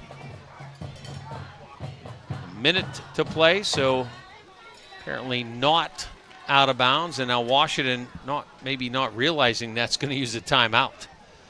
And we will as well. 54 seconds to play, 4th quarter. Washington 28, McGuffey 7, back on the WJPA Sports Network, presented by CNX Foundation. You deserve a bank that drives your business. One that's with you for the long haul and knows how to keep your business rolling. At Washington Financial, we pride ourselves on delivering customized solutions, ones that are built for the unique journey your business is on. Go with the bank that gets you. Washington Financial Bank. Join the team at Schweinebraten Bus Company, a family-owned business in Washington. Schweinebraten Bus Company is hiring. Earn highly competitive wages with paid training and sign-on bonus, plus holiday and loyalty bonuses. Learn more. Call 724-222-4113. Proudly serving the area since 1929. Schweinebraten Bus Company, the shiniest school buses in town. Looking for great drivers like you. Call today, 724-222-4113.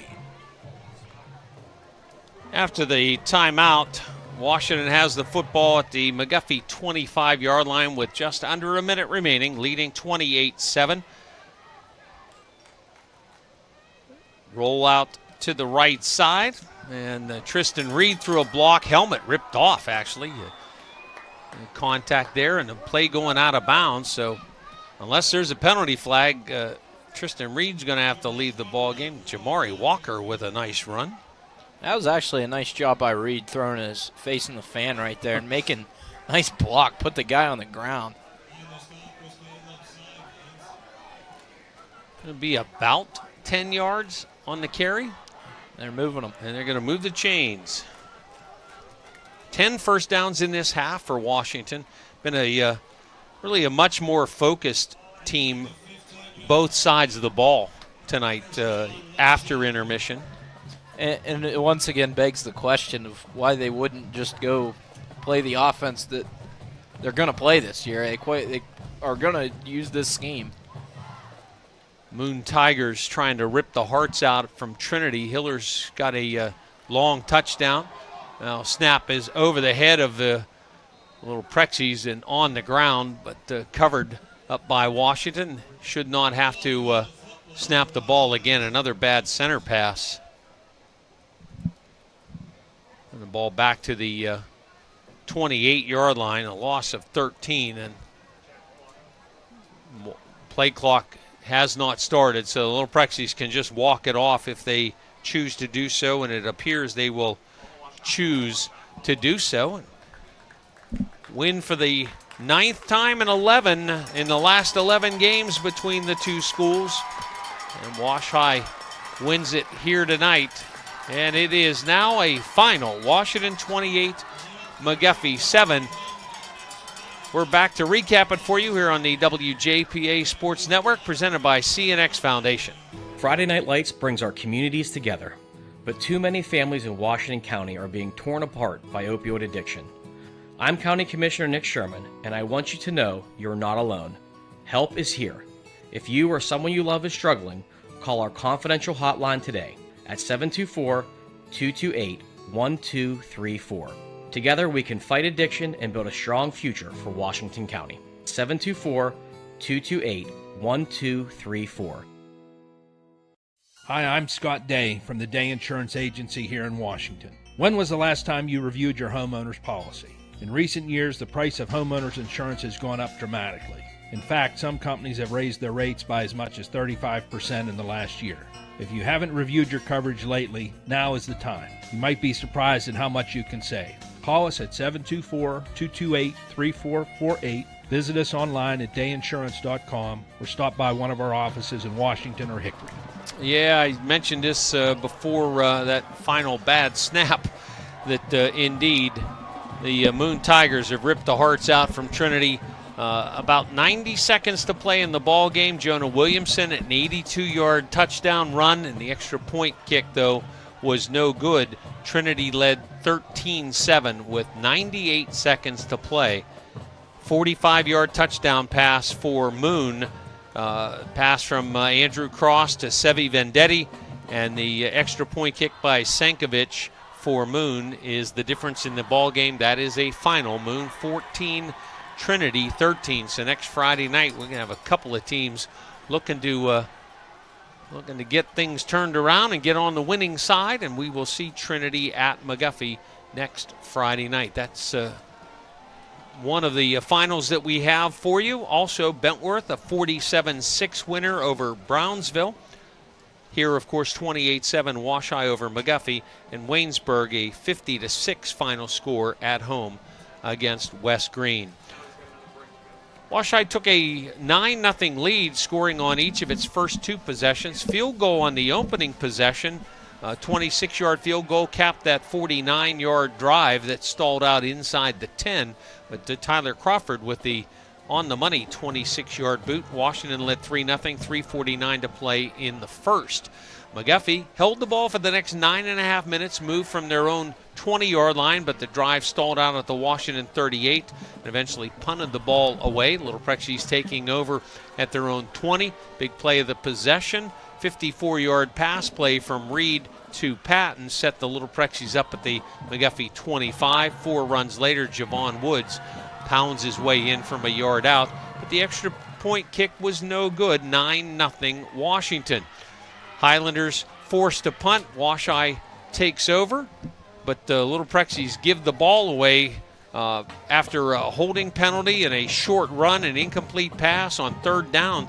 Tristan Reed, not well protected, and then turned the ball over. And the loose football recovered by Gage Clayton and returned to the Washington 2-yard line. 3 plays later, Caleb Simons fought his way into the end zone, and then after some struggles on whether or not you can have a offside violation, go ahead and kick the ball and take the point and decline the penalty and all that stuff, the answer to that ultimately was no. And so the Highlanders kick unit came back out and booted it anyway and pulled it within 9-7. That's the way the first half ended. But Wash-I dominant in the second half. Little Prexies score on their first 3 possessions and then gave the ball up at the end of the ball game. Only a miscue in the second half, the muffed punt by Washington after stopping McGuffey on McGuffey's 3rd possession. Highlanders managed just 2 first downs in the second half and 5 total in the ball game. Second half touchdowns, Blaze Naraskovich, a 3-yard run, Amir Nelson with scoring runs of 25 and 20 yards. And we did get 1 successful PAT kick from Tyler Crawford, who's going to want to clean some stuff up, no doubt. We'll take a look at team total offense numbers and a couple of other notes for you when we come back here on the WJPA Sports Network, presented by CNX Foundation. Orthodontics isn't just for children. Orthodontics is for everyone. Choose Good Orthodontics. Doctors Bob and Ron Good and Dr. Cullen Doyle are board-certified specialists in orthodontics and facial orthopedics. Good Orthodontics has offices in Mount Lebanon, Washington, and Pleasant Hills. See all the good a simple smile can do. Call Good Orthodontics, 724-225-1114. Excellence is a good choice. Choose Good Orthodontics. My dream field has a scoreboard with a giant TV. My dream field has dugouts for our mascot to dance on. My dream field has lights to play at night. And a duck pond. CNX is making dream fields come true by donating millions of dollars throughout Appalachia. Nominate your field at cnx.com/dreamfields. Just running some quick totals. McGuffey finishes with 97 yards rushing, 10 yards passing, 107 total. Wash-I rushed for 207 in the second half unofficially. I have 247 rushing and another $123 passing, so my math tells me 370 total offense for Washington. That's 250 yards in the second half. Yeah, this was just a domination offensively and defensively, but especially on offense. And, I just want to point to, you start getting Amir Nelson the ball, and some good things will happen. We saw it at the back end of last season. He played some great games for this Little Prexies team, and I think he's a special player, only a sophomore this year, and I look forward to him having a really big year. It wasn't just him. Trenton Grooms was making plays on both sides of the ball. Tristan Reed wiped that fumble and made some really, really impressive plays through the air and on the ground. Time to select our player of the game, brought to you by Washington County College Center, operated by Community College of Beaver County. Start strong and stay local. CCBC's Washington County College Center gives you the edge to get ahead. High school students can learn to fly before they drive with our Aviation Academy. If helping others is what you do, let us help you. Advance from LPN to RN and open new doors in your healthcare career. Or get ahead in college by earning general education credits. No matter your path, we're here to help you move forward. Learn more at ccbcwashington.com. Didn't carry the ball at all in the first half. But like the rest of the squad, it was a different second half for our player of the game. Congratulations, Amir Nelson, 5'8", 146-pound sophomore, 4 carries, 106 rushing yards, and 2 touchdowns, 29 yards, 25 yards for a score, 20 for a touchdown, and 32 to finish his night. Amir Nelson with that night is our player of the game, brought to you by Washington County College Center, operated by Community College of Beaver County. Tonight's game here on the WJPA Sports Network has been brought to you in part by CNX Dream Fields, making your dream field come true. By Good Orthodontics, excellence is a good choice. Choose Good Orthodontics. By the Day Insurance Agency on East Maiden Street in Washington, on Main Street in Hickory, online at dayinsurance.com, celebrating a half-century of service. By Washington County Human Services, take the first step toward a healthier life. Call 724-228-1234. By the Schweinerbroughton Bus Lines, the shiniest school buses in town, and they're looking for drivers like you. By Washington Financial Bank, for 125 years, proud to be the bank that gets you. And by the Claysville Area Business Association. Claysville area businesses are winning again thanks to teamwork, dedication, and leadership. Our opening week game here on the WJPA Sports Network also brought to you by Sunny Days In-Home Care, providing compassionate care in the comfort of home. SunnyDaysInHomeCare.com. By McAdoo's Towing and Crane. Their business is picking up. Call 724-484-7300.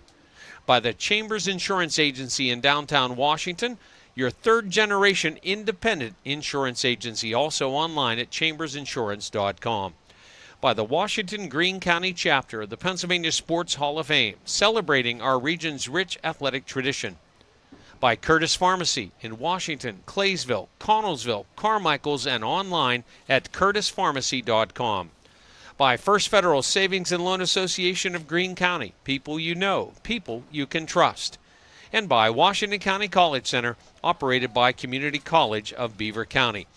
With the Steelers preseason schedule wrapped up, we'll bring you a full week of Pirates baseball on WJPA AM. The Bucs host the Rockies over the weekend, then travel to St. Louis for a 4-game series. Bubba Chandler with a save in the Pirates win tonight. That happening in his Major League debut. First time the Pirates have had a pitcher do that ever. Thank you, John Sacco. Our high school football coverage continues next week. One crew will head to McGuffey as the Highlanders host Trinity at the Ranch. That'll be us. Our other crew will be in Burgettstown as the Blue Devils host Bentworth. Thanks to head coaches Mike Bosnick and Nate Perry and the entire crew here at Wash-I Stadium. For my partner Jack Sacco, floor director Nate Rigotti, Scott Donnelly and Cam Pritz on camera, and Mark Edwards producing in our downtown Washington studios, I'm Bob Gregg. Thank you so much for being with us. In the WPIL High School Football Season Opener, your final score, Wash-I 28, McGuffey 7. This has been a presentation of the WJPA Sports Network.